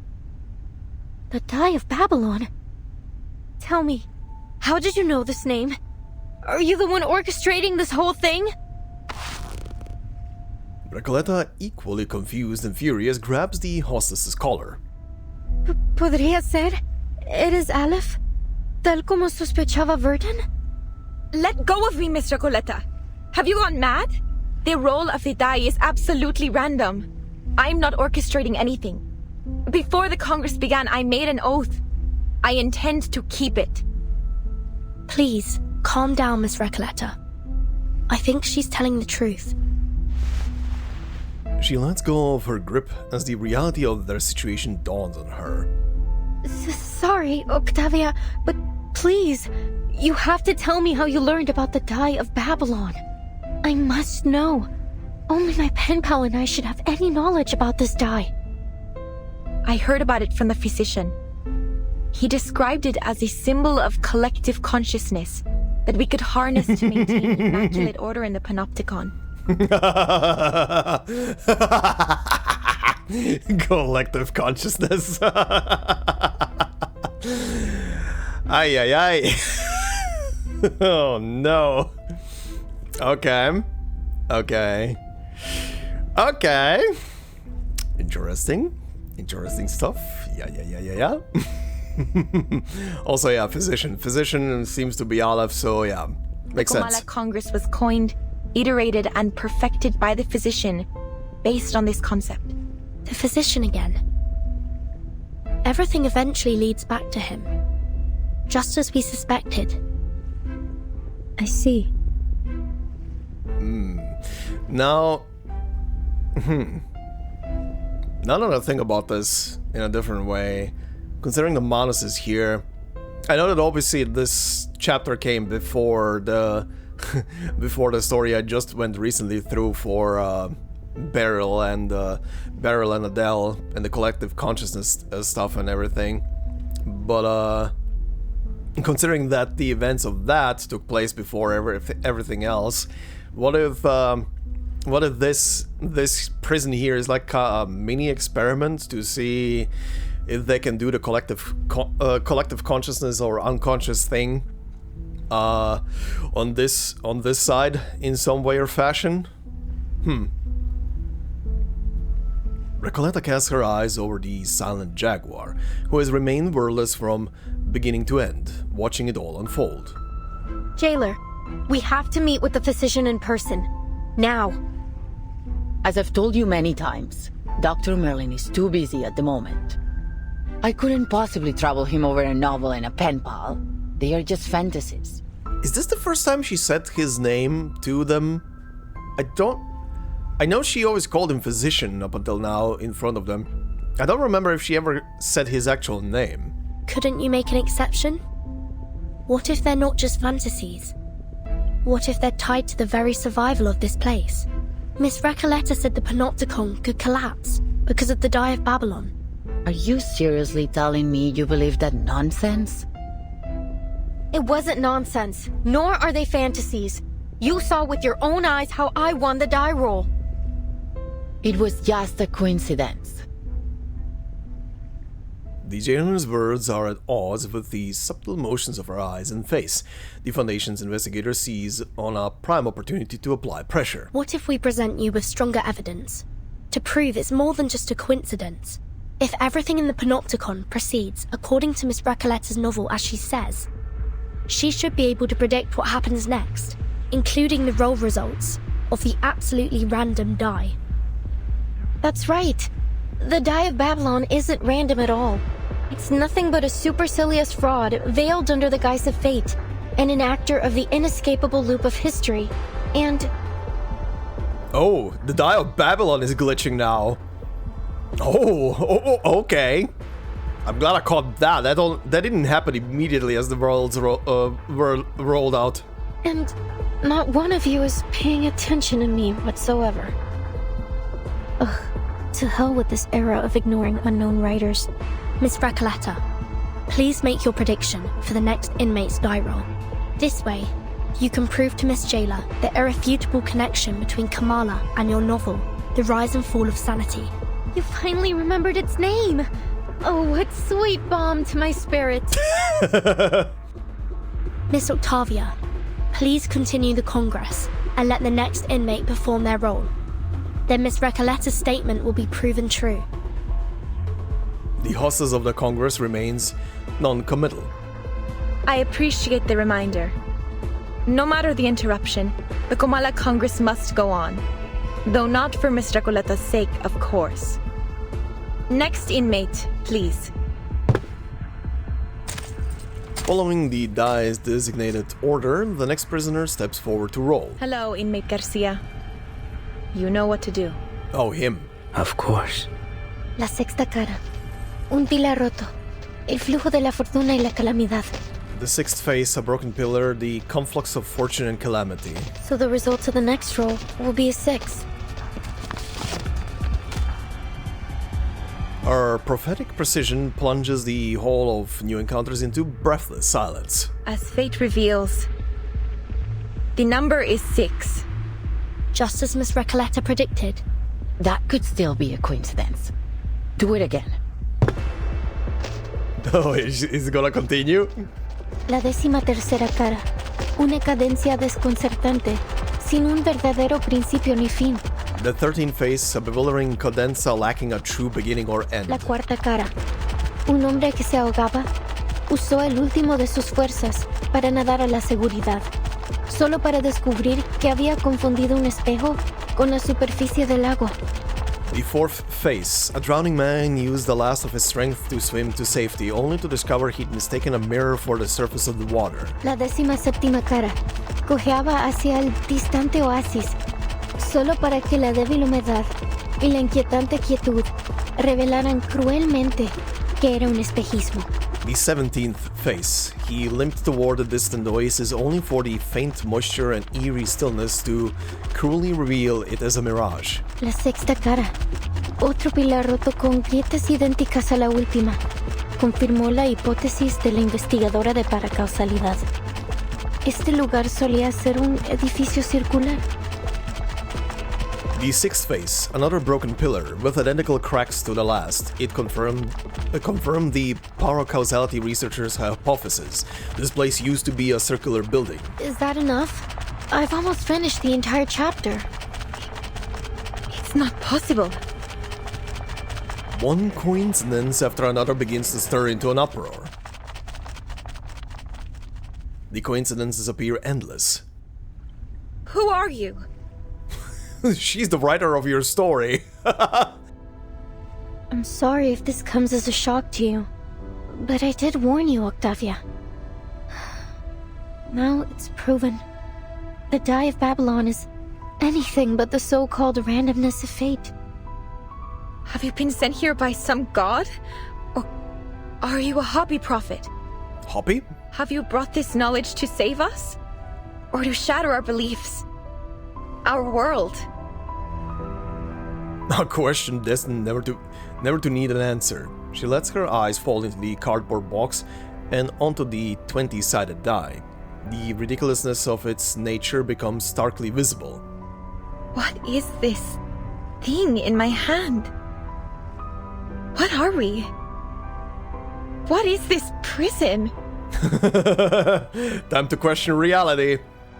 I don't know if it's some kind of sorcery or arcane skill, but it's unfathomable. I'll take you to the physician.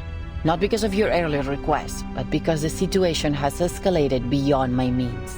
The overseer of the Panopticon will decide how to handle your situation. To be honest, Miss Recoleta, I wasn't sure you'd be able to correctly predict everything.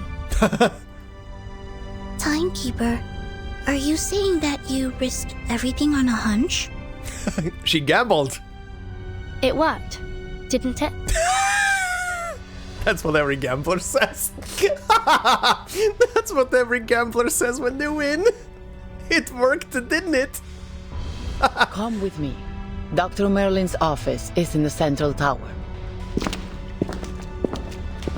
For her part, the now vindicated writer follows at the end of the line, letting her mind... En la sexta versión de mi novela, todos en el pueblo mueren a causa del dado de Babilonia.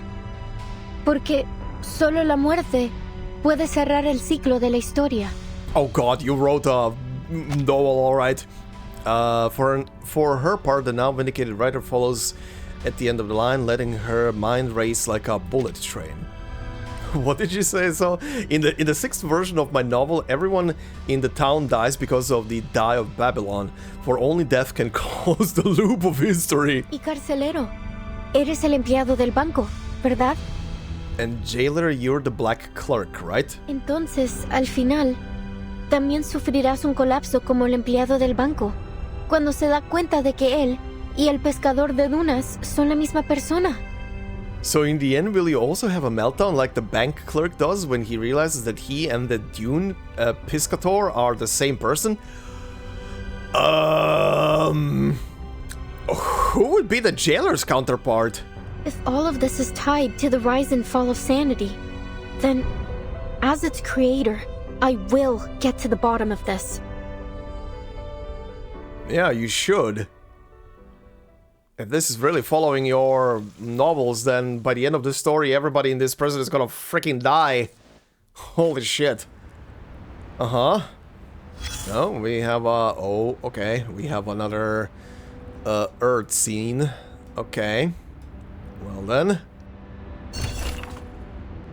The Weaving of Shadows, Volume 5. The boundary shatters and an astrologer glimpses an unspeakable truth. Enter the darkness.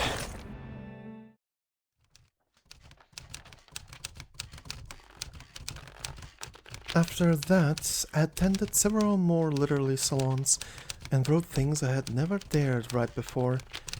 Miss Octavia, however, never made an appearance. I didn't see her for quite some time. That was until I followed some prisoners to a large hall and heard her voice among a group of unfamiliar inmates. She noticed me and greeted me warmly. She told me she had been working on some new initiatives. She told me of her hopes to gather more support, to improve conditions in the prison, and initiate a spiritual shift toward realism and resistance. I truly believed back then that everything was headed in the right direction.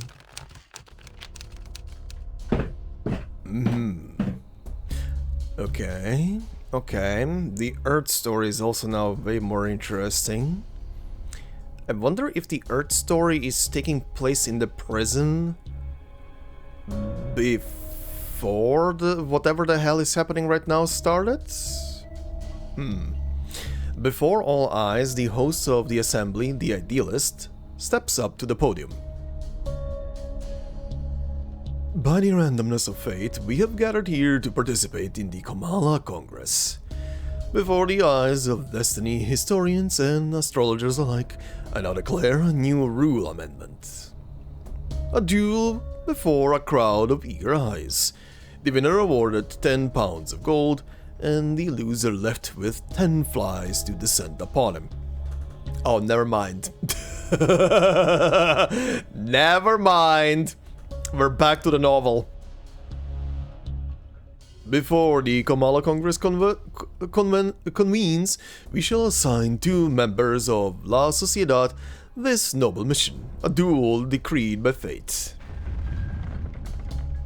Doris hears the faint clink of a small object rattling inside a box.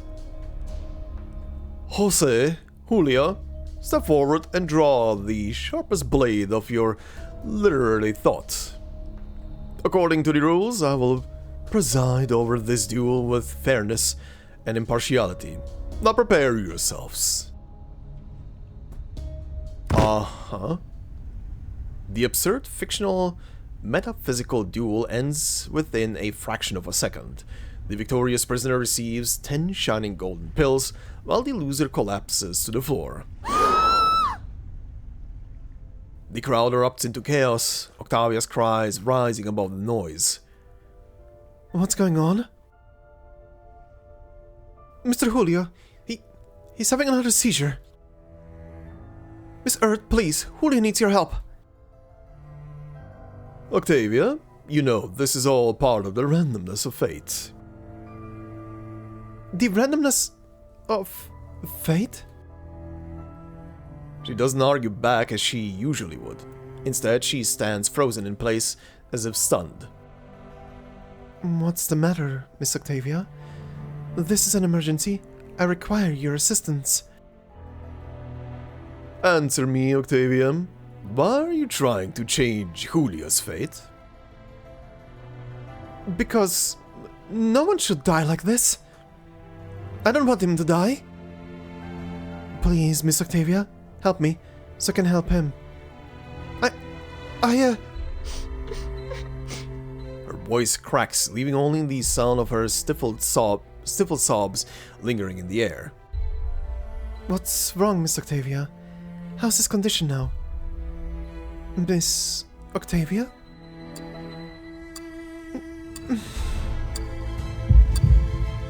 She remains silent. After a long pause, she casts the heavy stone into the bottomless water. Miss Erd, Mr. Julio is gone. He left us the moment the duel was over.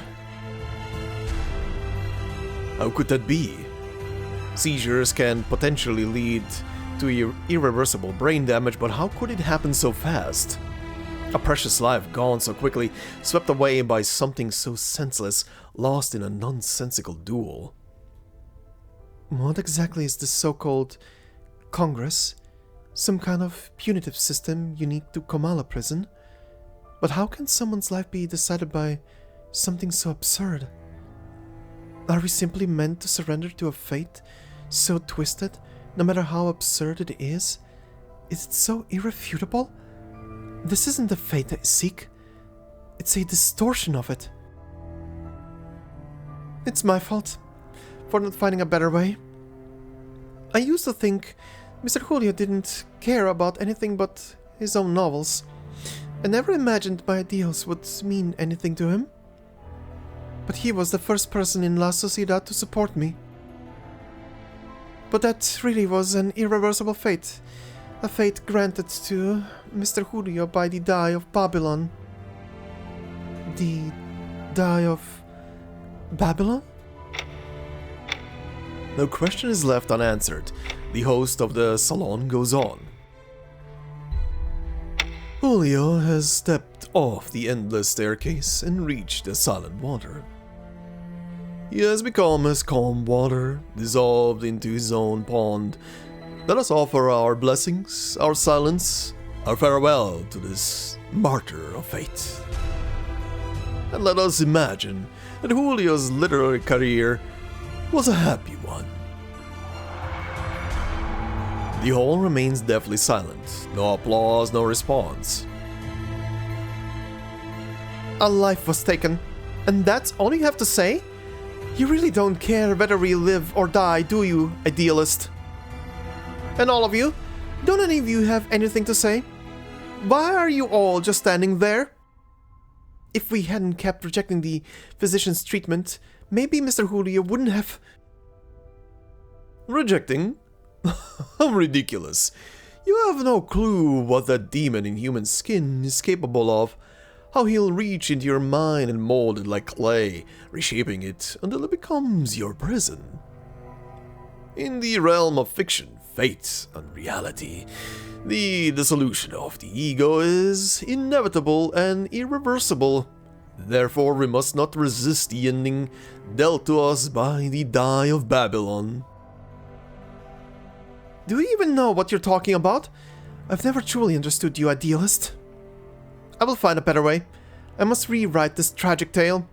This is very interesting because at the end of the day, she's gonna be doing the whole Die of Babylon thing. If you disagree, then leave, La Sociedad. I will not have our great poem disrupted by an offbeat syllable. Besides, your tedious talk of social responsibility should have been purged long ago.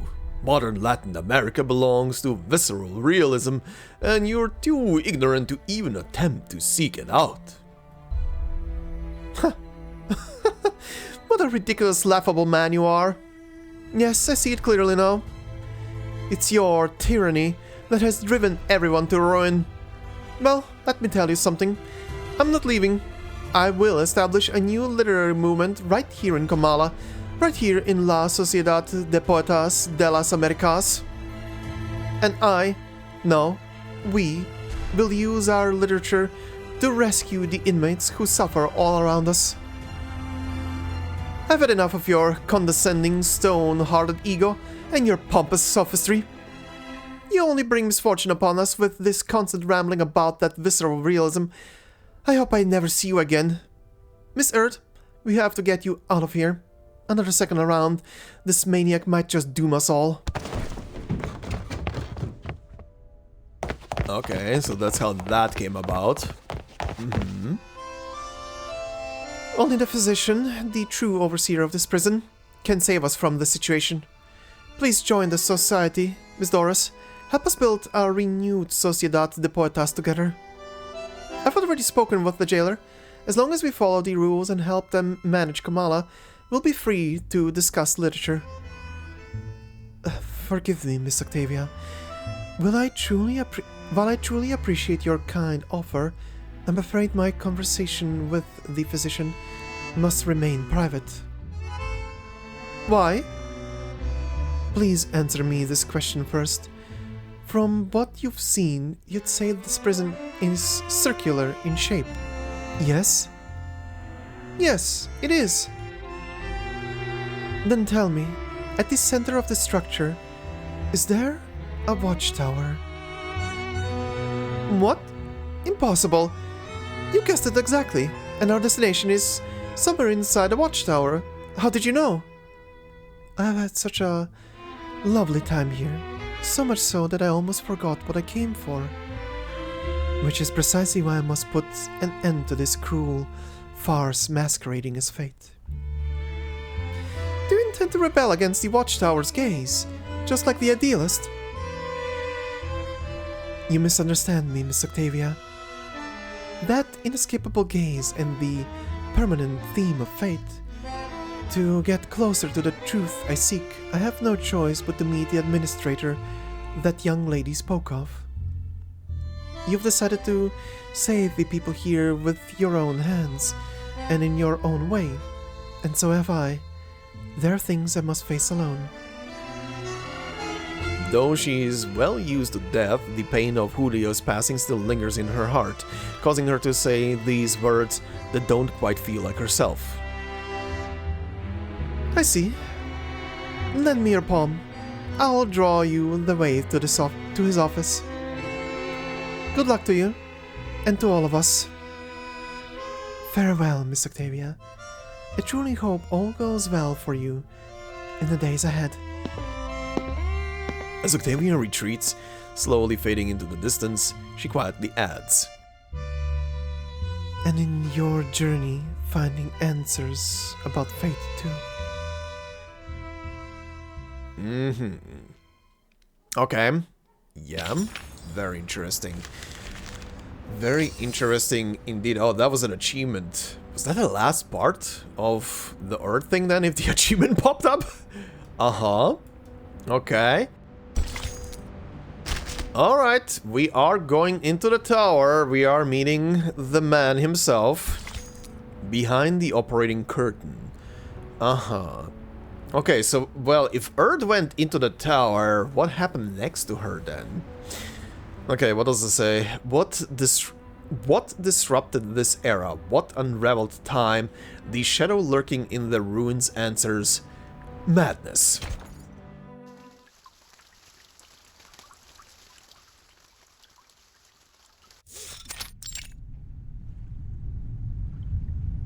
Okay, waiting area.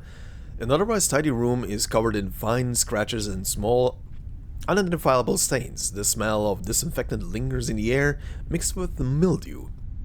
Wait here a moment. I'll report the situation and your request to Dr. Merlin. However, since he's always busy, I can't guarantee he'll agree to meet you. But I'll do my best to persuade him. The Jaguar's figure slinks out through the inner door. Now's our chance, Sonetto. Our chance? What do you mean, Timekeeper? Time to snoop around. It's unlikely that the jailer will let us search the central tower, even in this situation. We should take the initiative and look for clues while she's away. Yes. I see, Timekeeper. I will do my best. Sonetto swiftly conducts a thoroughly unauthorized search. Thank you for your assistance, Miss Recoleta. Without your precise predictions, we wouldn't be standing here now. I haven't yet grasped the connection between the die, your novel, and what's happening in this place.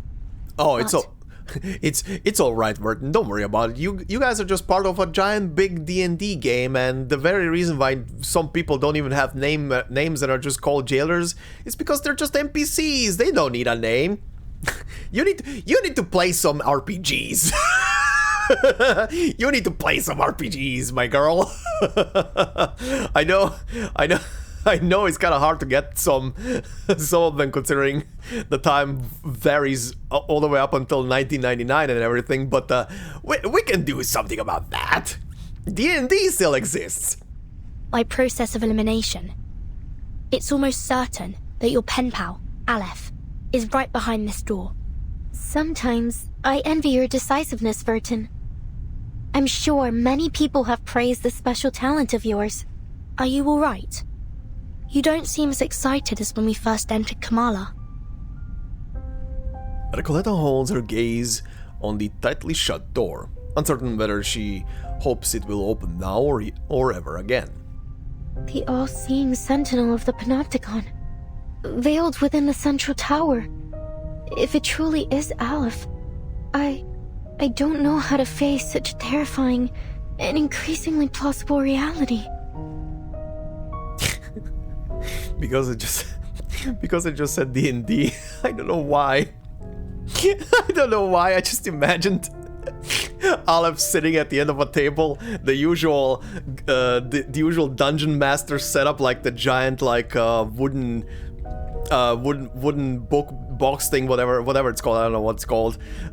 Spread out in front of him. He raises his face, takes out the porcelain mask or whatever it is, and it's just Matthew Mercer below it. God, no. Please. Sorry to interrupt, but... Timekeeper, I think you'll want to see these. Signed Erd. This is a letter from Dr. Dorez. Very interesting. The delicate signature matches the one in the manuscript folder. Her handwriting. It's as beautiful as I'd imagined. Who is it addressed to? Dear Mr. Aleph. Aleph? Uh-huh. Looks like Dorez and Aleph are acquaintances. Or at least, they've had some correspondence. Dear Mr. Aleph, my apologies if this reaches you at an inconvenient time. I am Dorez, pen name Erd, an ordinary inmate of the Panopticon of Kamala. I write seeking your guidance, if you wouldn't mind offering it to me. I heard from the physician, Dr. Merlin, that... You have the answer to every question. a statement which has been echoed by the Idealist and the other inmates. I have something I wish to ask you. What exactly is your role at the prison? Chief Warden? A secret backer? An observer who dominates the prison? Are you truly the supreme ruler of the Panopticon of Kamala? Look, I gave you the answer earlier, Doris. I gave you the answer just a minute ago. It's literally just the Dungeon Master Matthew Mercer. The hero opened the next letter, eager to read on. Dear Erd. Oh, now him? I do indeed have answers for every question, including yours. I'm afraid every one of your speculations is off the mark. I am merely an inmate who chose to imprison himself here, and allow me to point out that your identity isn't as ordinary as you claim. Why is it that you, my fellow inmate and guest of Manus Vindictae, are so interested in Kamala? Dr. Doris? A guest of Manus Vindictae? I mean, Vertin, is that so much of a stretch? You know, the Xeno guys you're following because of Erd are literally with Manus in cahoots. Oh, what the hell? A muffled shattering of glass interrupts their reading. It came from inside the room. Do you think they're okay? The jailer and the physician! What happened? The physician is pissed. The door defies any attempt at an answer, sealing... I'm not sure, but it could be bad. Come on, let's go in and see if they're all right. Sealing all the events from view. Okay. Surgical theater. The unlocked door leads to another room, more decrepit and oppressive than the last. A cold operating table lies in the center, surrounded by scattered bottles and medical instruments. It seems we've stumbled upon the physician's office. I should have known. But is this an operating room? As if this prison wasn't bizarre enough already. Inside the narrow operating room, the Jaguar reacts badly to their intrusion. Didn't I tell you to wait outside? What do you think you're doing barging in like this? We were just worried about your safety, jailer. Enough. Get out of... Quiet. There he is. Oh? The reptilian complex governs all our fundamental functions. Uh-huh. Oh, he put his mask down high. Our heartbeat, breathing, fight or flight responses, and our territory and hierarchy awareness. Our primitive ancestors, like reptiles and birds, followed such instincts to survive. Through millions of years of evolution, we developed the limbic system. Why is the limbic system glitching? This processes emotions and forms memories.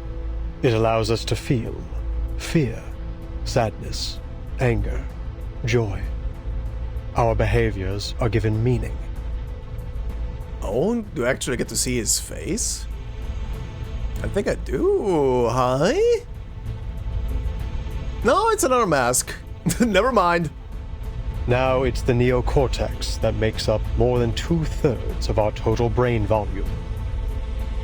Language, perception, logical reasoning, abstract thought. This is what forms the complexity of human nature.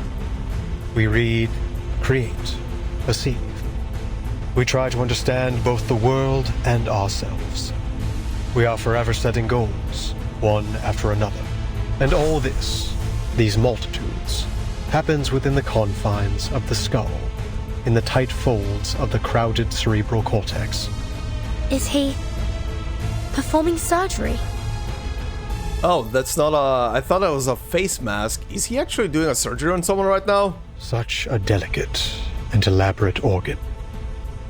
Were it unable to forget, what would come of it? Can this space, no larger than the palm of my hand, truly accommodate dozens of people at once? What are you doing, pal?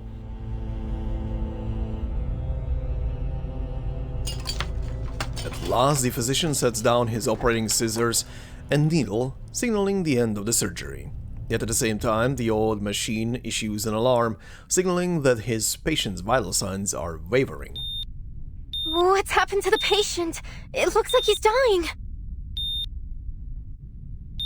Her anxiety... Oh shit. Her anxiety rises as the question goes unanswered. On the screen, the last waveforms disappear, leaving only a constant flat line. A flat tone. ¿Fracasó la cirugía? Did the surgery fail? Nonsense. The surgery was a tremendous success. I have erased his debilitating hysteria and restored order to the Panopticon. Great. And he also died. What are you trying to achieve by barging in here? The man behind the operating table stares at the uninvited guests expectantly, but does not give them a chance to respond. Forget it. The next operation requires my attention. Jailer, show them out. Bring me the next patient in 15 minutes. I'm sorry, Miss Vertin. I'm afraid you have to leave now. But Recolleta steps forward, blocking their path. There is a hint of pleading in her voice. Please, just let us speak with you. It'll only take a moment. I have something very important I need to ask. Her question is not given time to take shape. Important. Nothing is of greater importance than my experiments in the Panopticon, outsiders. To ensure they continue, the stability of time and schedule is absolutely paramount. Experiments in the Panopticon? So you really are the controller of the prison, then? Controller? What an outdated notion. Superficial, really. The Panopticon has no need for such power, regardless of who occupies the central tower, or even if no one's there at all. Every inmate is both the observer and the observed, both wielders and subjects of power. Achieving such a state requires no physical or violent measures. The structure of the Panopticon itself is the mechanism which sustains it. Comala is simply a manifestation of this model. Once I confirm its feasibility and adaptability, this model can be applied to any functional setting with only minor modifications. So far, it has proven to be far superior to any current system of governance in our world. Transcendental, even. Curse it. Why am I wasting time explaining this to you? Time is running out. The investigator keenly senses the key within his words. Dr. Marlin, you keep mentioning time. What exactly do you mean by that? Really? You need to ask? Even those oily-headed lunatics know it. The end of this era is imminent, is it not? Okay, yeah, the storm is approaching again, yeah. Indeed, the word that was so close to being spoken. You know about the storm? That's what you call it, is it? A storm that washes everything away? You employees of the St. Pavlov Foundation should know better than I. Soon, this era and everything in it will cease to exist. I must prove the feasibility of the Panopticon model before this place is turned to ruins, or something even more unrecognizable. Oh boy, here we go again. A storm that washes everything away? Vertin, what on earth are you two talking about? Congratulations, Recolleta. You are officially inaugurated right now. Get into the suitcase. The conversation extends beyond even the most imaginative creations of the aspiring writer. No one can predict the era to which we will be reversed. I have seen the eras change time and time again. The transformation of this place, over and over. Oh, interesting, huh? Okay, interesting. But no matter which era each of these 9 storms, as you call them, has taken us back to, Cordeismo continues to plague this land. 9 storms, okay. He gives an actual number as well, good. Dependency theorists, martyred revolutionists. I've seen them all. You, young writer, are no different from those intellectuals who were swept away in the rain. There is no romance in this era. Only the repeated cycles of madness and brutality. An endless, meaningless struggle. Only in this forgotten corner can we momentarily escape the plundering of the Marauders and the chaos they unleash. Although it won't be long before this place is looted by those oily-headed lunatics, just as it has countless times before on this land as rich as silver. He mutters to himself. But there is still hope. Even in a wasteland, we may still be saved. Uh-huh. As long as I uncover the path to transcendentality, I will find the ultimate answer. Ugh, I've already wasted far too much time on you. Leave, now. I wonder what you're trying to achieve, buddy. The physician turns away, beginning preparations for the next surgery, organizing his worn-out instruments. Is he maybe trying to somehow, through medicine, find a way to keep people's memories and stuff intact even after the reverse of a storm? Also, where and how was he surviving the storms for so long? I do wonder. Unless the prison itself is kind of like in the same position as the Foundation, and it. No, never mind. He did say that the prison itself gets also changed and reversed. I wonder then. I wonder. You heard him. Please don't press things any further. All right, Senora. I get it. Obviously, you don't want to discuss my novel with me anymore. So I won't insist upon it. Oh. All the letters we wrote to one another. All those inspiring revisions and suggestions. I guess they meant nothing to you. Her voice wavers. Rejections, closed doors, harsh critiques. This proves more devastating than all of them together. But there's still something I must tell you. Jailer, could you please allow us a private conversation with the No. With Aleph.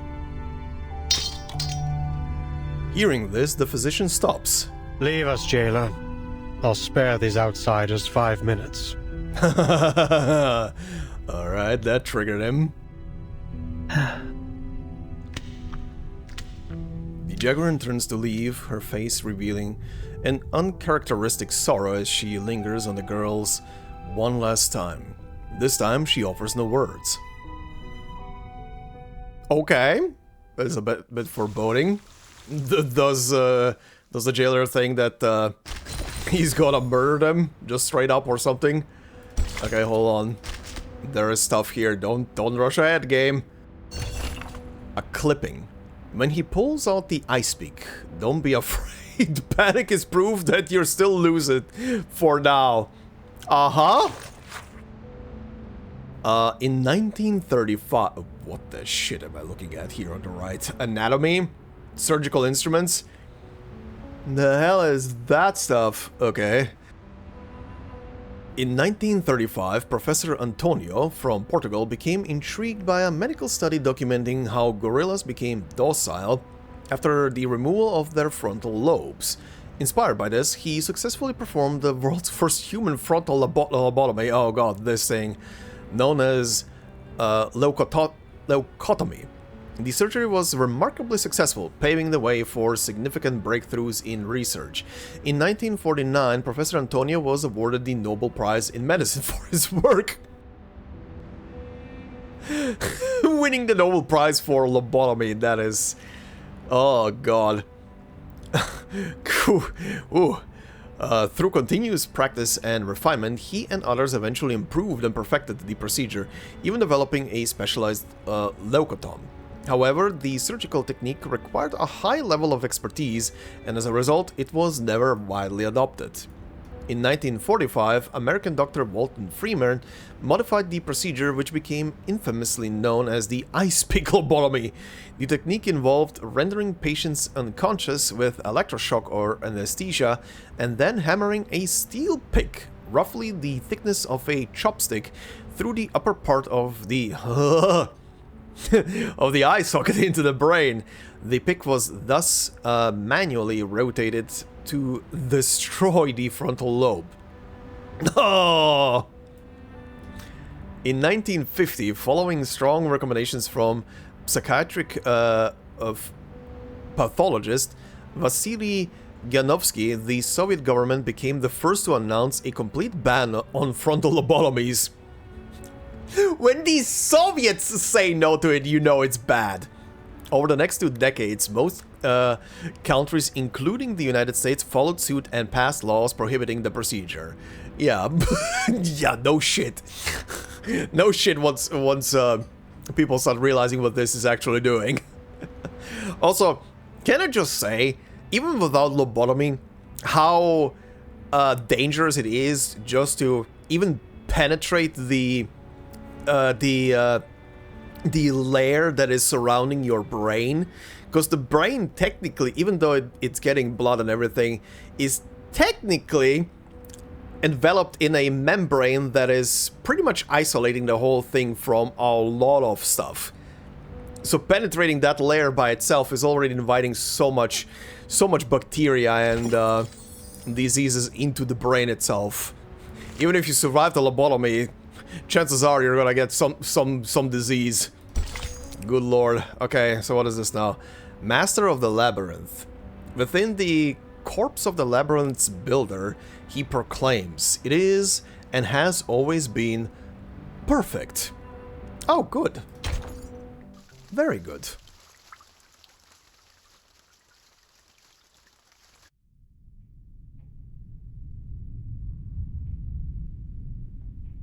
Only the steady beeping of a heart monitor keeps the eerie silence at bay. Dr. Merlin, or should I say Aleph, I don't know why you're using my novel to manipulate the Panopticon, but you need to know that it won't serve your purpose, whether in fiction or reality.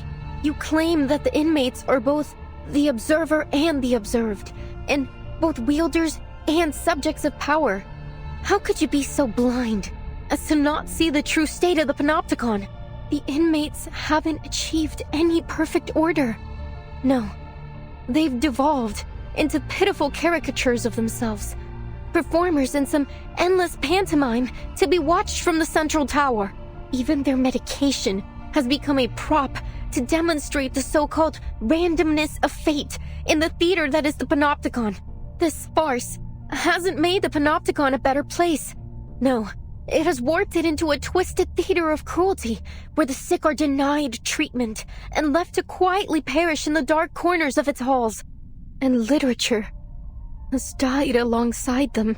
This prison is a monster, born under the gaze of this all-seeing power. Aleph, is this truly the ultimate answer you've been searching for? I'm expecting the guy is gonna tell her right now I'm not Aleph. The physician suddenly seems startled, stepping back and accidentally knocking over his tools. What? Are you suggesting that this is the answer I've reached? Oh, never mind. That my experiment has been a failure all along, and I've been too blind to see it? No, impossible. Foucault's theory is flawless. Having his life's work denied and something he cannot tolerate, the man searches the tabletop with feigned composure, but in doing so, he unintentionally sweeps all the surgical tools onto the floor. I have removed every obstacle to the running of this prison. It is pure, sacrosanct. I have constantly re-evaluated the system, adjusting my instructions to my subordinates to ensure the most efficient maintenance of the established order. And now, you stand here and tell me that everything I've done has been meaningless from the very beginning? That the power model I have implemented has already been replaced by an alternative? No, outsiders. The perfect order of the Panopticon shall not be disrupted. I will not be swayed by your lies. This facility is superior to all others. Nothing here escapes my notice. At last, in a barely noticeable corner, he finds the 20-sided die wreathed in black mist. That said, it isn't easy to work a miracle, as we all know. I shall personally verify it, all myself. Uh-oh. Whoa! Oh, Jesus Christ, what the hell? All of his emotions dissolve as he grips the die. The narrow operating room shakes as if responding to him, emanating a distorted screech. What's happening? Good question. Reality is breaking down, or changing. Another era. You have come here with plagued ideologies in an attempt to break the subtle balance of the Panopticon. But did you not notice the tiles beneath your feet? The cracks and water stains on the walls, constantly changing right before your eyes. Uh-huh. This room, the previous room, every room. Uh-huh. You have blindly wandered through them, seeing them as nothing more than the building blocks of a monotonous labyrinth. Uh-huh, go on. But this place was not born from the chaotic imaginings of a madman. No. Every inch has been crafted through the meticulous harnessing of order and power. Every wisp of spider silk drifting in the wind. Every speck of rust on the gallery rail. Every detail of the Panopticon has been built by my own hands. With this ever-shifting die, concepts may be transformed into reality, and ideals into substance. I observe the movement of every entity, the passage of every second. The moment you entered this realm, you too became subjects of my experiment.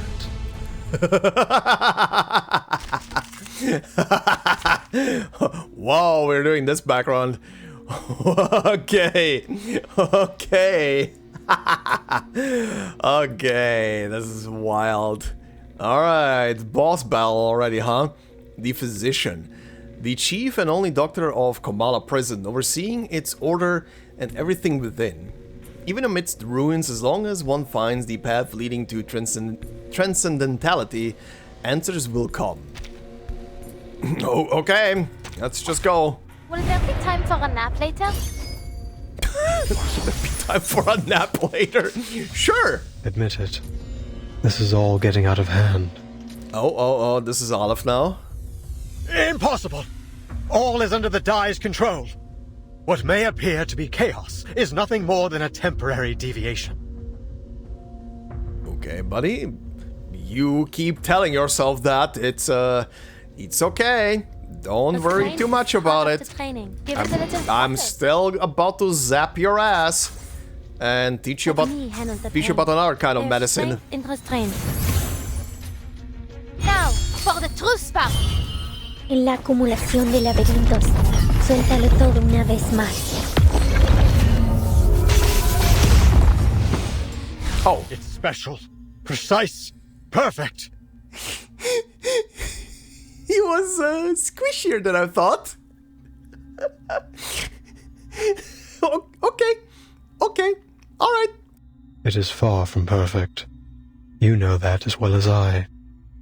Why else would we be conducting this experiment? I haven't had a eureka moment like this in a while. The poem I just wrote is amazing. He was way squishier than I thought he would be. Were you? Oh, okay. Yeah, sorry, I wasn't listening to it right now. I've heard your line so many times. This happened when the Idealist was attacked too. To think we've been trapped in a prison fabricated by a die all this time. Also, how funny. I literally said that this entire thing is probably a fabrication or some illusion. Did the physician really build all this with such a small, simple object? The distortion is getting worse. Prepare yourselves to fight or flee. The situation begins to spiral out of control. Now everything in the room screeches and twists until they become a mass of meaningless black and white lines. Please, Dr. Merlin, stop this! No. You're asking for the impossible. Power model of the Panopticon is destined to permeate all of society. Such insignificant interferences could never plunge it into chaos. But it already has, Merlin. You failed. Yeah, they're one and the same person. I have not failed, as long as I keep the prison running. The physician fiddles with the die, muttering baffling and incoherent words to himself. It isn't your power model running the prison. It's the die. It's simply a form of magic, unrelated to the microphysics of power you seek. It provides no aid in your experimentation with power. It's a false hope. A castle in the sky given to you by the military junta and Manus Vindictae. Manus Vindictae? So you really are working with them. What exactly do you intend to do? Oh, he's breaking down. Oh shit, what the shit? Whoa, whoa, whoa, whoa, whoa. And I've also failed. I've ended up a pathetic fool, lost in the chaos of reality. Just like the idealist chasing visceral realism, Paracelsus seeking the fountain of youth, and Zahir obsessing over the one-sided coin. When did it all start falling apart, Aleph? When the doorknob loosened? When the prisoner's wounds started to fester? Or when the daily disinfectant concentration reached 28 milligrams? Or the crack in the second gray brick on the wall expanded to 6 millimeters? Or was it when Warden Tartuffe left Ushuaia with news of the Foucault Association's dissolution? This place should have been the ideal ground for psychoanalytic practice. Why did they halt all research, all discussion?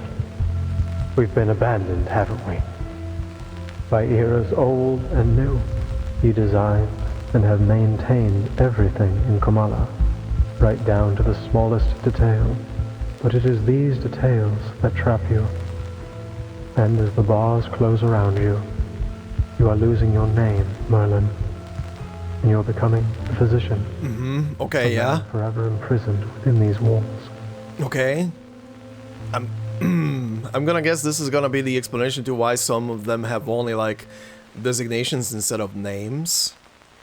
I'm guessing? I don't understand. All these false eras are like a dreadful novel with no conclusion. Trying to find answers within such things is, in itself, a mistake. Much like them, you are destined never to attain transcendentality.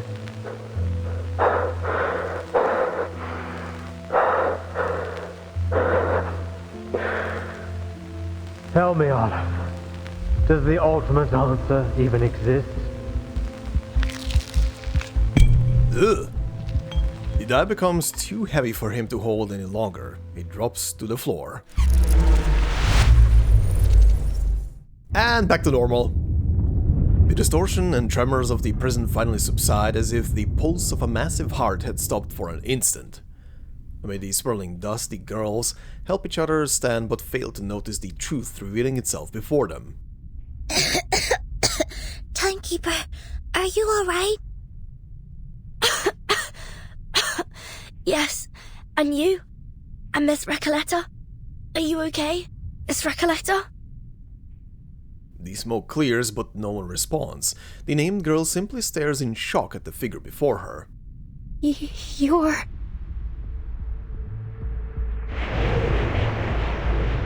I?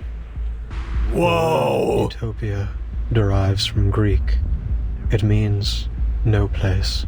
People cannot understand the structure of the labyrinth, yet they continue to follow its paths. That looks sick! They cannot comprehend the mechanics of fate, yet they believe in its jurisdiction.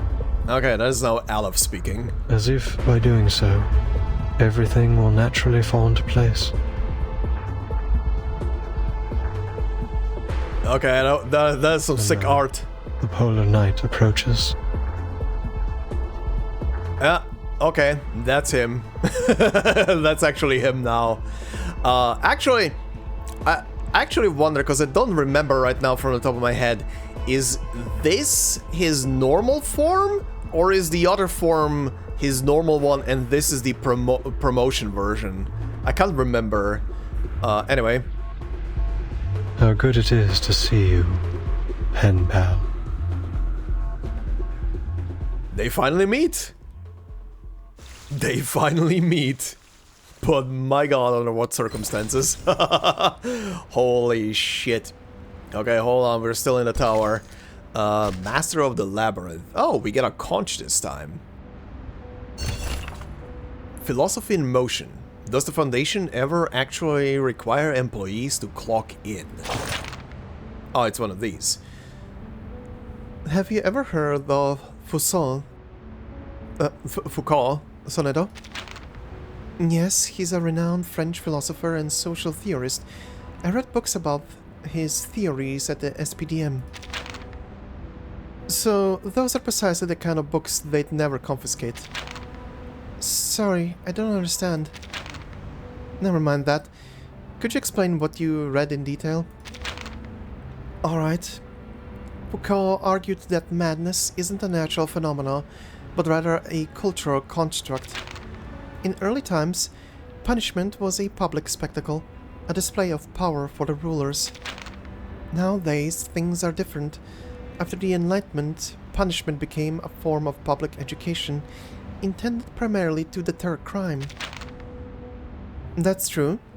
The phrase public execution has all but disappeared from everyday language. Yeah, now it's just, you're cancelled. Discipline and punishment. By that logic, the SPDM aligns closely with Foucault's ideals.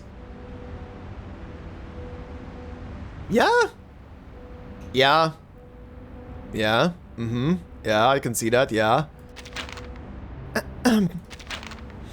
But Deleuze? I'm not sure how to say that name.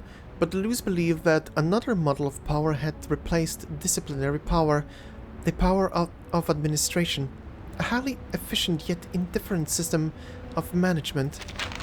The system holds control over the environment, and under such circumstances, the individual's inner self ceases to matter. Timekeeper, is this a discussion because of what the physician said? That's right. Initially, I just wanted to hear your perspective on this. Now, I'm starting to see how this model reduces people to little more than animals. Right, Timekeeper. Mm-hmm.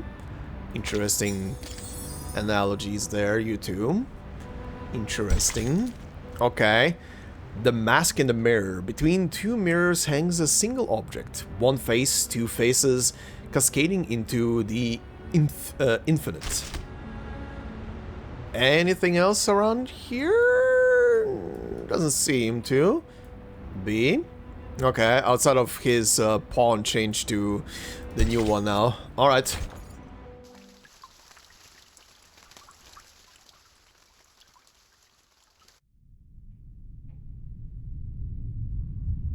Where did the physician go?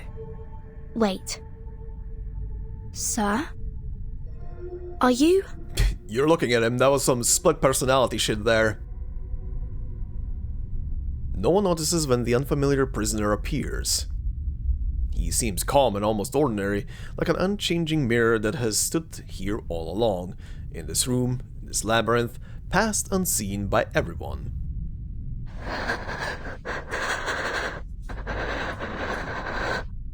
Holy shit. Okay, Recoleta, calm the fuck down. The answer she now sees plainly makes her step back in a panic. But in the end, she says the name out loud. Its sound is heavy, cold, and leaves her at a loss. Aleph. It's you. My pen pal. You are, in fact, in Comala. All those letters. All the ideas we shared. They weren't just my imagination or some prank. Vertin, Sonetto, it's all just as I told you. They weren't meaningless. They're all real. Aww. Yet why does she feel no joy? So, sir, are you Aleph, the ruler of this prison? Are you the one controlling the panopticon with the die? The one hiding Miss Dores's whereabouts? What curious inquiries. Quite different from the last 2,666 questions I've received. Okay. My guests, you may call me Aleph, or by any other name, be it a symbol of God's oneness or a farcical epithet. I am merely one of the many prisoners who voluntarily reside here, a single letter in the alphabet of the Panopticon. A letter? The way you speak is quite different from Dr. Merlin. Still, I wonder what your relationship is with him. He is his reflection. Under dim lighting, the man looks drained of all energy. But allow me to make a guess. You're Dr. Merlin, aren't you? I'm afraid that's not entirely accurate, but you may think of it that way. Yeah, split personality. I mean, body-wise it's the same person, mind-wise it's completely separate person. Merlin is a figment born of my mind, an incomplete reenactment. Yeah. He is me, yes, but not entirely. He, or rather they, failed to find their answers. They fought against their predestined fates, only to be inevitably crushed under their weight. I simply stood by and watched it all unfold. That was the extent of our relationship. They? You've already met Merlin and the Idealist, even witnessed their demise. Oh! Oh, the Idealist was also him? Shackled by the delusions of verses, the Idealist lost his own name. Merlin, too, imprisoned himself within the system of the Panopticon. At least that's what I'm getting out of what he's saying right now. The Idealist was also him? I was kind of speculating that at the beginning, but then retracted that because obviously, again, I know his playable version and I know he has red hair, and that guy did not have any strain of red hair on him, but the design was kind of similar. I'm sure their desperate pursuits caused you some trouble. Please forgive them. After all, your fleeting encounters led to the demise of them both. Also, that would explain why he disappeared after he got shot. Because if he's just a creation of his or something, then yeah, if the illusion, if this imagined self just disappears, there's not gonna be traces of him. I think I understand now. The Idealist and the Physician are both parts of you. Or, to put it another way, they're your alter egos. Yeah, thank you, Vertin. It seems the jailer's diagnosis that the whole prison is mad has been shown to be more accurate than anyone could have imagined. The Physician mentioned Manus Vindictae. What's the relationship between this prison and the Manus? Visitors from the Foundation. We all witnessed those eras perish. In 1977, not long before the fourth storm, I arrived in Ushuaia. Shortly after, some members of the National Foucault Studies Association reached out to me. But it wasn't just them. An Arcanist organization called Manus Vindictae also approached me. Each of them wanted answers. They named me their advisor. Huh. You acted as an advisor to the Manus? That is a position to have. The two parties presented me with a concept and a parable, respectively. A concept and a parable? The Foucault Association sought to explore the feasibility of the Panopticon concept here, while Manus Vindictae showed me a parable of the past and future. Day and night, I wandered through endless texts, endless realities, as I searched for answers. And thus, Merlin was born. He was both an experiment and a price I paid, a new concept, a new direction. Pursuing such things always leaves me confined by the limitations of human knowledge. Merlin spent his entire life exploring Foucault's theories in pursuit of that singular yet infinite answer. What about the Manus, Mr. Aleph? You didn't explain why you helped them. Explain why? Because they asked me to. Just as you have. Well, that's a good reason. I simply worked to answer their questions. So you're saying that, to you, We are no different from Manus Vindictae, and if we ask, you'll answer us, without holding anything back? Is that not precisely what is happening this very moment? Aleph picks up the fallen die. It flickers with a familiar, comforting glow. This is what the Manus gave Merlin. A magical die named the Tear of Comala. Tear of Comala is glitching the shit out. It was once a gemstone that belonged to a god. At the beginning of the century, explorers plucked it from an ancient gate they discovered in Antarctica. Oh, is this what's gonna lead us to the next chapter? I mean, I think Antarctica came already up a couple of times.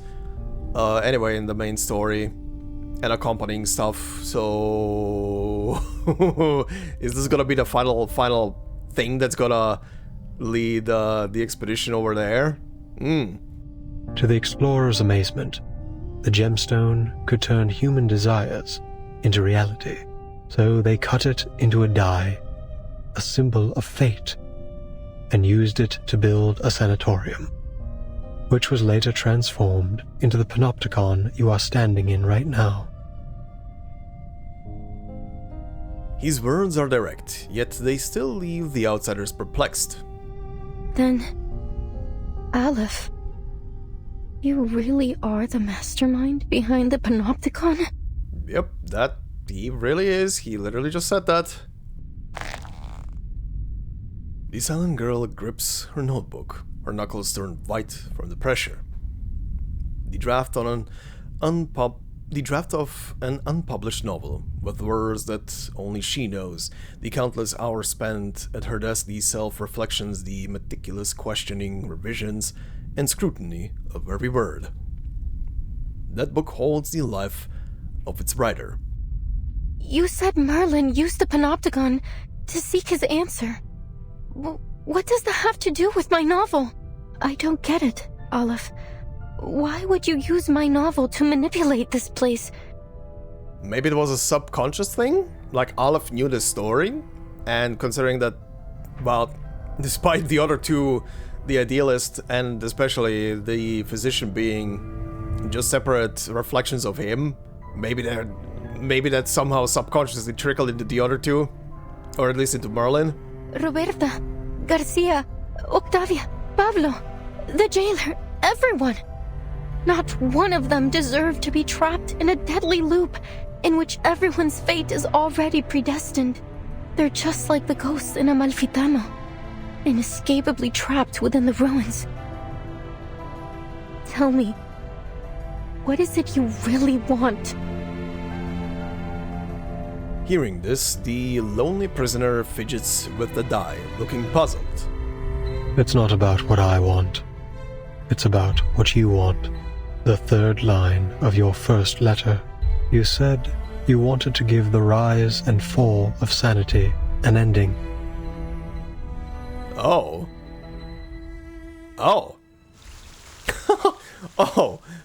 Was he simulating her book to find an ending for her? Whoa, what the shit is this now?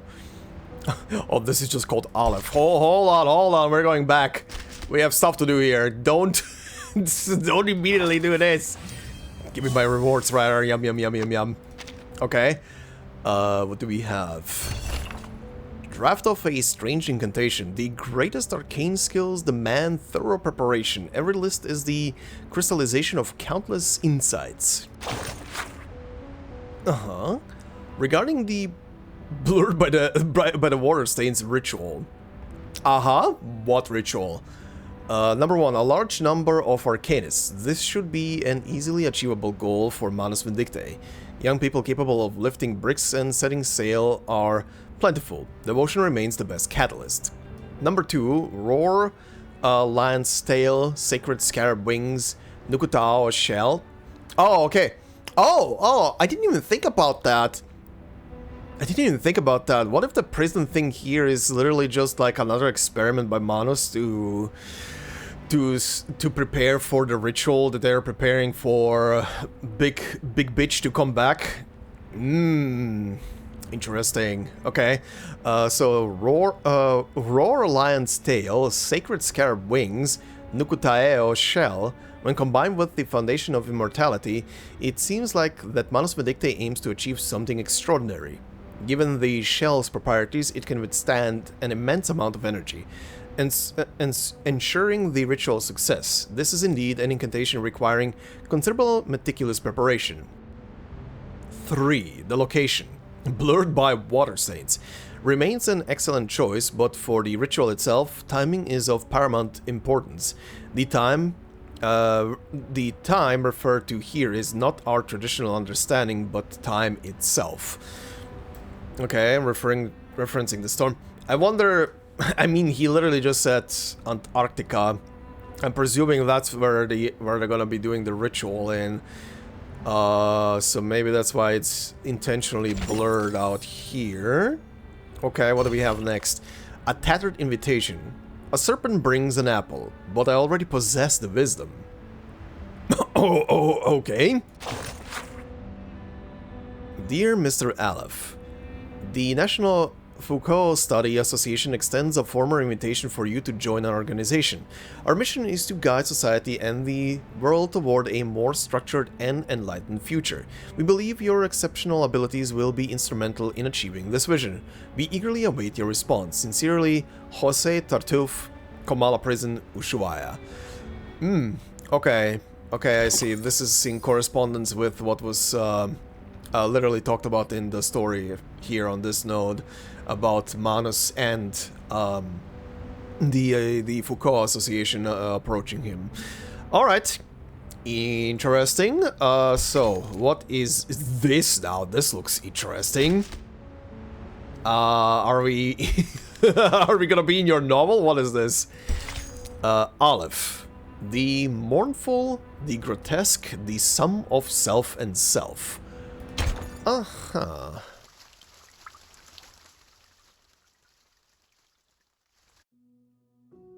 Oh, we're starting with this again.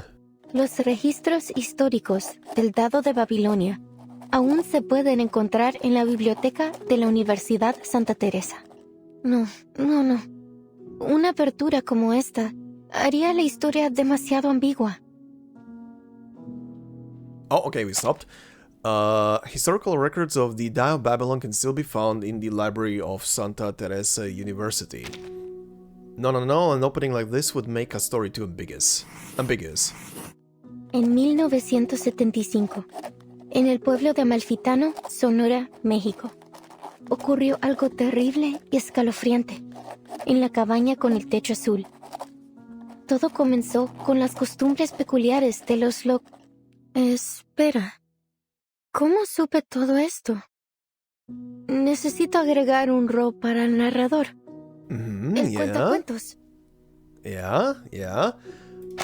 So in 1975, in the town of Amalfitano, Sonora, Mexico, something terrible and eerie took place in the cottage with the blue roof. It all began with the peculiar customs of the Wait, how did I learn about all this? I need to add a role for the narrator, the storyteller.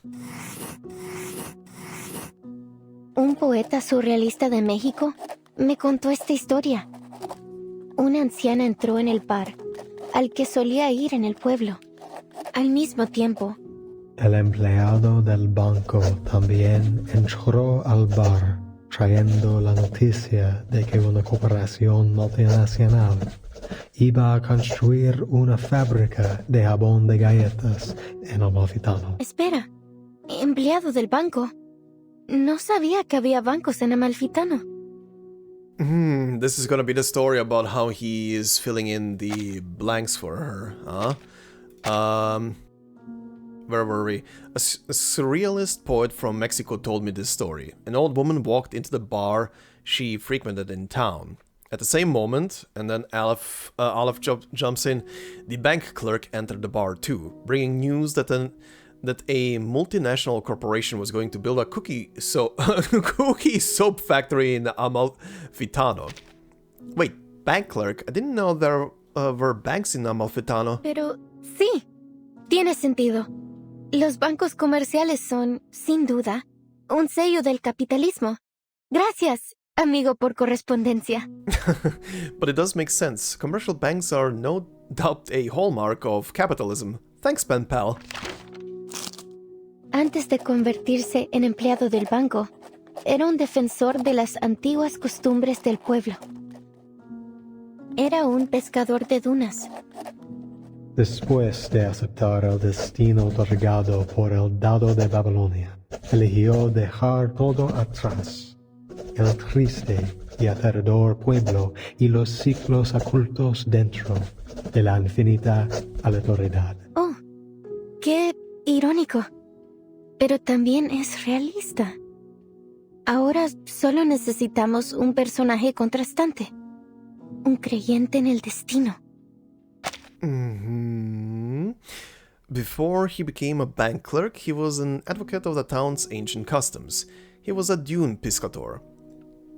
After accepting the fate bestowed by the Die of Babylon, he chose to leave everything behind. The sad, horrifying village, and the cycles hidden within infinite randomness. Oh, how ironic, but it's still realistic too. Now we just need a contrasting character, a believer in fate. Una anciana tejedora se sentó en su antiguo taller, girando incansablemente su rueca, un regalo precioso, otorgado por el dado de Babilonia. La tejedora ciega relató suavemente todo lo que había vivido. ¡Qué idea brillante, Aleph! Una tejedora ciega no podría haber presenciado el asesinato. An elderly weaver sat in her ancient workshop, tirelessly spinning her wheel, a precious gift bestowed to her by the Die of Babylon. The blind weaver softly recounted all she had experienced.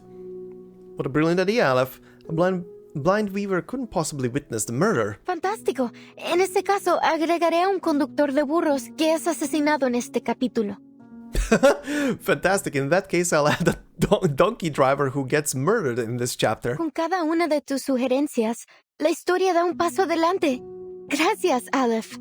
With each of your suggestions, the story takes a step forward. Thanks, Aleph. Pero todavía no veo ninguna señal del final. But I still can't see any sign of the ending. Es como si no importara cuántos personajes nuevos agreguemos. Todavía falta algo en el pueblo desértico. It's like no matter Le falta una figura clave. It's like no matter how many new characters we add, there's still something missing in the desert town. It lacks a key figure. Aleph, ¿qué debo hacer? ¿Cómo le doy un final a esta historia? Aleph, what should I do? How do I give this story an ending? And then he took it upon himself. Tú misma me preguntaste, ¿cómo le doy un final a esta historia? You asked me yourself, how do I give this story an ending? Me describiste cómo tus palabras se habían transformado en un rompecabezas desmesurado infinito, un lenguaje irreconocible, una colección de información ambigua, y una parábola que había perdido todo su significado. You described to me how your words are transformed into an immoderate, infinite puzzle, an unrecognizable language, a collection of ambiguous information, and a parable that lost all meaning. La ausencia de un final aún te roe, atrapándote para siempre en ese abrasador pueblo desértico. The absence of an ending still gnaws at you, forever trapping you in that scorching desert town. Todo lo que estoy haciendo es intentar encontrarlo para ti. All I'm doing is trying to find it for you. ¿Estás diciendo que has estado manipulando los acontecimientos en el panóptico desde que intercambiamos cartas por primera vez septiembre pasado? Are you saying you've been manipulating the happenings in the Panopticon like this ever since we first exchanged letters last September? She struggles, vainly hoping for him to deny it. Sí, cada vez que revisabas la novela, se hacían ajustes correspondientes en el panóptico. Yikes. Emplear fielmente las complejidades de cada detalle era clave para asegurar que la historia avanzara sin problemas. Yikes. Yes. Every time you revised the novel, corresponding adjustments were made in the Panopticon, faithfully reflecting the intricacies of every detail was key to ensuring the story proceeds smoothly. Estos ajustes los manejaba principalmente Merlin, a veces el idealista, y antes de ellos, Zahir y Paracelso.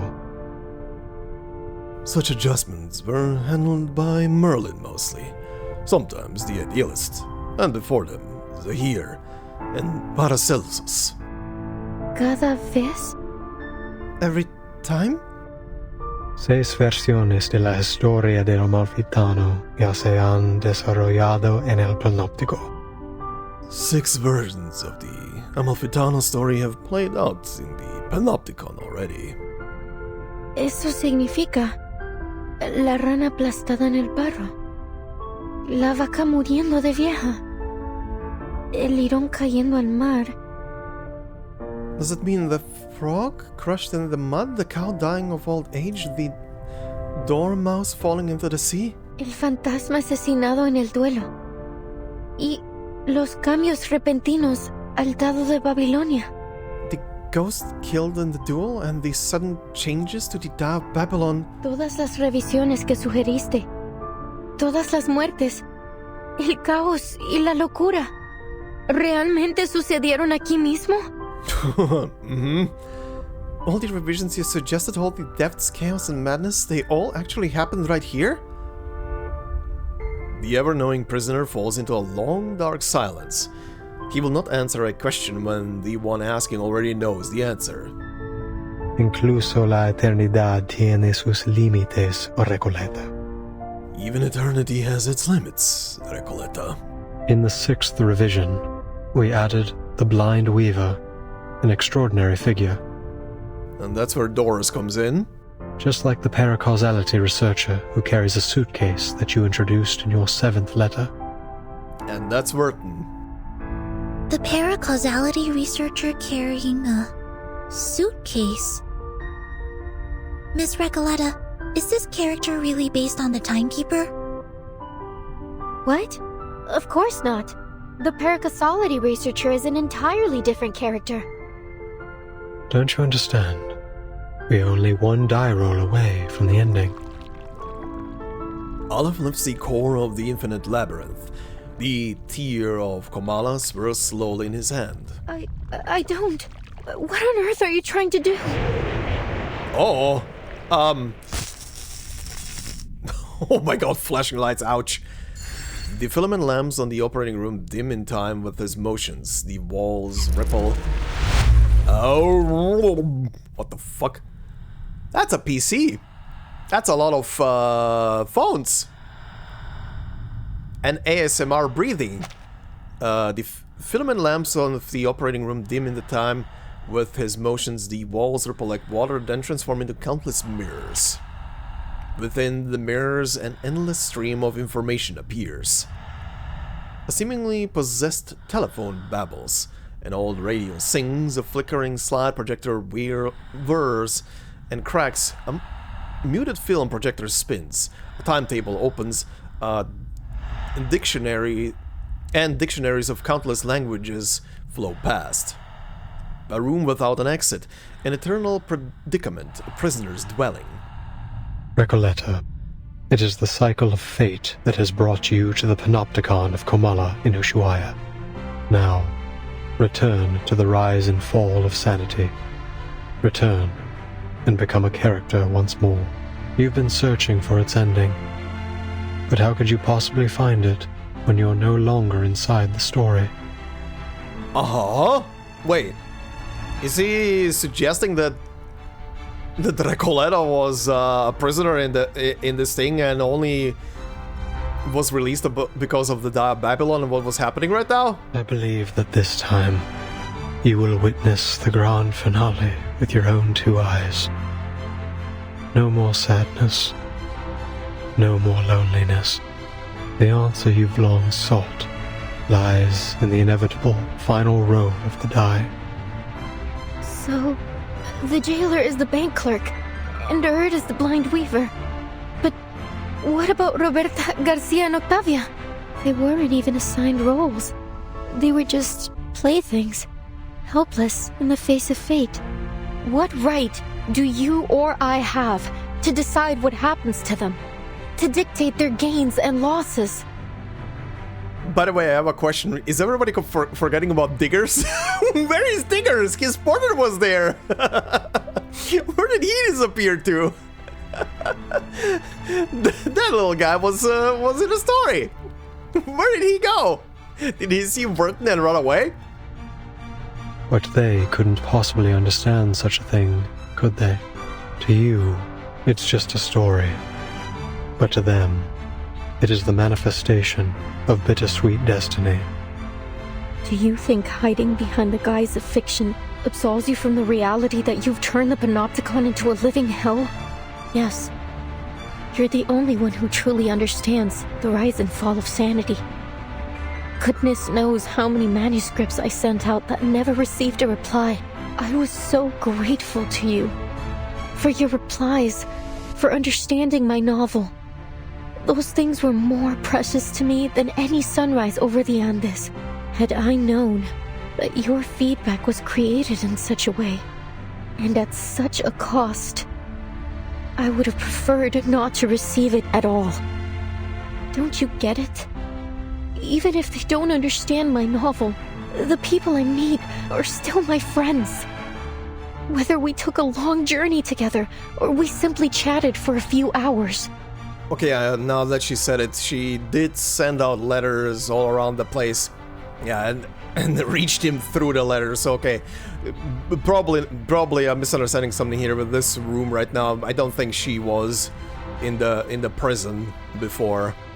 We formed an inseparable, miraculous bond. They're a part of me. How could you treat them like fictional characters? It's disrespectful to my work and to life itself. The writer's resistance is so sharp that it cuts through Aleph's carefully constructed labyrinth easily. Reality breaking down. But you raised the question yourself. Why do you resist receiving its answer? He lowers his head, and for the first time, cracks appear on that indestructible mask. Oh, his mask is cracking. Whoa! They're always like this, aren't they? They throw a question at you, only to abandon it along with the fading of the era. This storm will spare no one. You've known it all along, Aleph. Oh, very interesting. The right hand, from Aleph's perspective, the right hand is from the physician and the left hand is from the idealist. Only the timeless Panopticon can maintain control. The all-seeing tower. The perfect governing system. What a hopeless fool you are, Merlin. Haven't you heard what they say? There is no need to build a labyrinth when the whole world already is one. Also, I will say it's a good thing that I didn't pull for Aleph as a character, probably, because otherwise I would have probably heard his voice a couple of times, and I would have realized that the idealist is actually him, because at the beginning I was literally just speculating about the fact if the idealist is him, and then dismissed it because of, again, the hair color thing. Your meaningless questions will be swept away by the tides of time, only to resurface on the shores of our minds once more. We've seen it happen, over and over again. Surely you've realized by now that the only true meaning can be found in literature. For over a century, literature has remained the singular, ultimate answer. This lonely cowboy is simply feeling lost at the moment. Spare us your ramblings, idealist. You're wasting our time. Enough. Shut up, voices in my head. The dye that reflects the heart can no longer bear its weight, as it glows from within burning fissures. On the surrounding mirrors, countless reflections of Aleph appear, each wearing a different face. They crowd into the room as a flood of ghosts. Aleph seems to be in a terrible state. We have to be careful. Oh, Something isn't right shit. about that die. Oh shit, that is a cool effect. Oh, battle. Right, I forgot that this is a battle stage. Oh, this is again one of these, huh? Okay, sure. Aleph, Ghost of Transcendentality. A person born from the tier of Komala, manifesting shattered inner turmoil into reality. His original form no longer exists. Every reflection in the mirror is a different face, crowding the narrow room like ghosts, whispering hazy truths. Okay. Let me do just... This is one of those boss battle team selections. Let me just do one small correction. Okay, that should be fine. These are... I know obviously that Gargoyle Girl here is a main story character for later, but this is a main story cast. Okay. Ich werde meine Pflicht erfüllen. Oh, God. Go ahead. Keep the story going. Uh-huh. Carry it through until we finally feel the sweet gratification of the ending. Your endeavors are doomed to fail. There's only madness in literature and art, not transcendentality. Uh-huh. Good? I guess. I guess. Oh, hold on. Go with that. Go with that. Taking a peek inside. And sure, go with that. There's strength in restraint. This is now. I hope he doesn't die in like one hit, because this is gonna be funny if that happens. The path will be okay, good. Good, he has enough HP. Vuelos de fantasía. Patrones ocultos. Don't be fooled. How much is the counter gonna do though? Now is the time for repentance. A short hit. Oh, I don't think he has a second face. Oh wow, that distortion effect on his face is amazing right now. That looks creepy as hell. Do I finish him off with the ult? Ah, sure. Sure, why not? Let's place every debuff I can on him and just pulverize the shit out of him. Sure, let's go. Sensing their thoughts. I have seen to the heart of you. A necessary counterattack. A truly villainous moment. Not like it's much debuffs, it's literally just, here's more burn stacks. Bullet! Oh, never mind, there is a second phase. Oh! Sick! Now is the time for repentance. Oh, he's...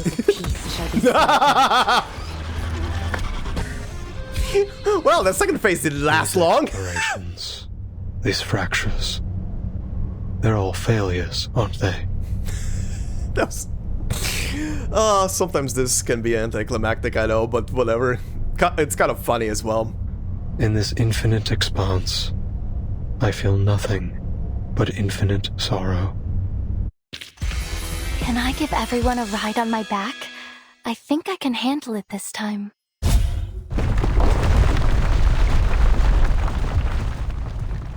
The chaotic battle comes to an abrupt halt. Wait! Mr. Aleph? Are you human? Sonetto steps back, lowering her glass feather. She's shocked to realize that her opponent has no arcane skills at all. From beginning to end, all he had was the die. Please wait, what? hand over the die peacefully. Is he actually a normal human? Mr. Aleph, please stop resisting. It's futile. Futile. Yes. It's all futile. Wait, would it even make sense for him to be human? This is a prison for Arcanists only, right? The cage of rules. The ideals of literature. Both are futile. Mere illusions conjured along the path to transcendentality. They all fear that they're nothing more than phantoms in someone else's dream. That reality will devour everything, including their very existence. That's why they drift further away from transcendentality. They couldn't break free from that false dream. None of them could. Aleph stumbles as he looks up at the storyteller. Both the physician and the idealist walked toward their own destruction, just as I expected. But your novel still has hope, Recoleta. Its ending hasn't been written yet. We cannot deny that it may be the answer to achieving transcendentality. You're not going to stop, are you? Not until you get your answer. Sonetto, we have no choice but to seize the die from him by force. Sonetto's arcane energy gathers at the tip of her glass sphere. At this moment, the silent storyteller takes a step forward. Enough. I said enough! She shakes as she reveals the notebook that has never left her side. Uh-huh? She's gonna show him some first draft of the ending or something that she already wrote but didn't know if she's gonna be good or not. Okay, what's here? An unsent letter. Someone has already opened it. Perhaps the lady or perhaps the sender themselves. Dear Miss Recoleta, I have completed reading the 6th edition of The Rise and Fall of Sanity, which you enclosed with your letter dated February 8th, 1991. Below are some of my personal insights and suggestions for the story's direction. I believe we are nearing the conclusion, and I sincerely hope you never lose your passion for writing. Additionally, regarding the character of the blind weaver, the letter remains unfinished, as it appears the correspondent encountered an unforeseen interruption. Interesting. Interesting. But, okay, I think this is gonna be a good place to stop for now. I don't know how many more stages are there in this chapter. Considering its main story, I'm presuming it's more than 20, but this is gonna be a good place to stop and then finish off the chapter in the next episode. Yeah, this is very interesting. This is very, very interesting. And yes, it's very... it's very Remedy game. Oh, it's very Remedy game. The whole situation as well with Aleph here, with the split personalities and everything, is really kind of like in a sense similar to the whole Alan Wake and Mr. Scratch thing as well. That's fascinating. I'm just waiting for one guy to barge into the story who is gonna be just called Mr. Door. Also, where's my janitor? Where's my janitor to sing me songs? Oh, okay. This is a chapter. This is a chapter. But yeah, this is where we're gonna stop this episode. I do really look forward to seeing how this chapter is gonna end and what the bridge point then is gonna be into the next chapter. But yeah. Anyway, thank you guys very much for watching and listening. Hope you enjoyed. I have no idea how long this episode is gonna be, probably close to 3 hours again. But if you did enjoy it, please consider leaving a like, it would help out a lot. If you're new to the channel, consider subscribing.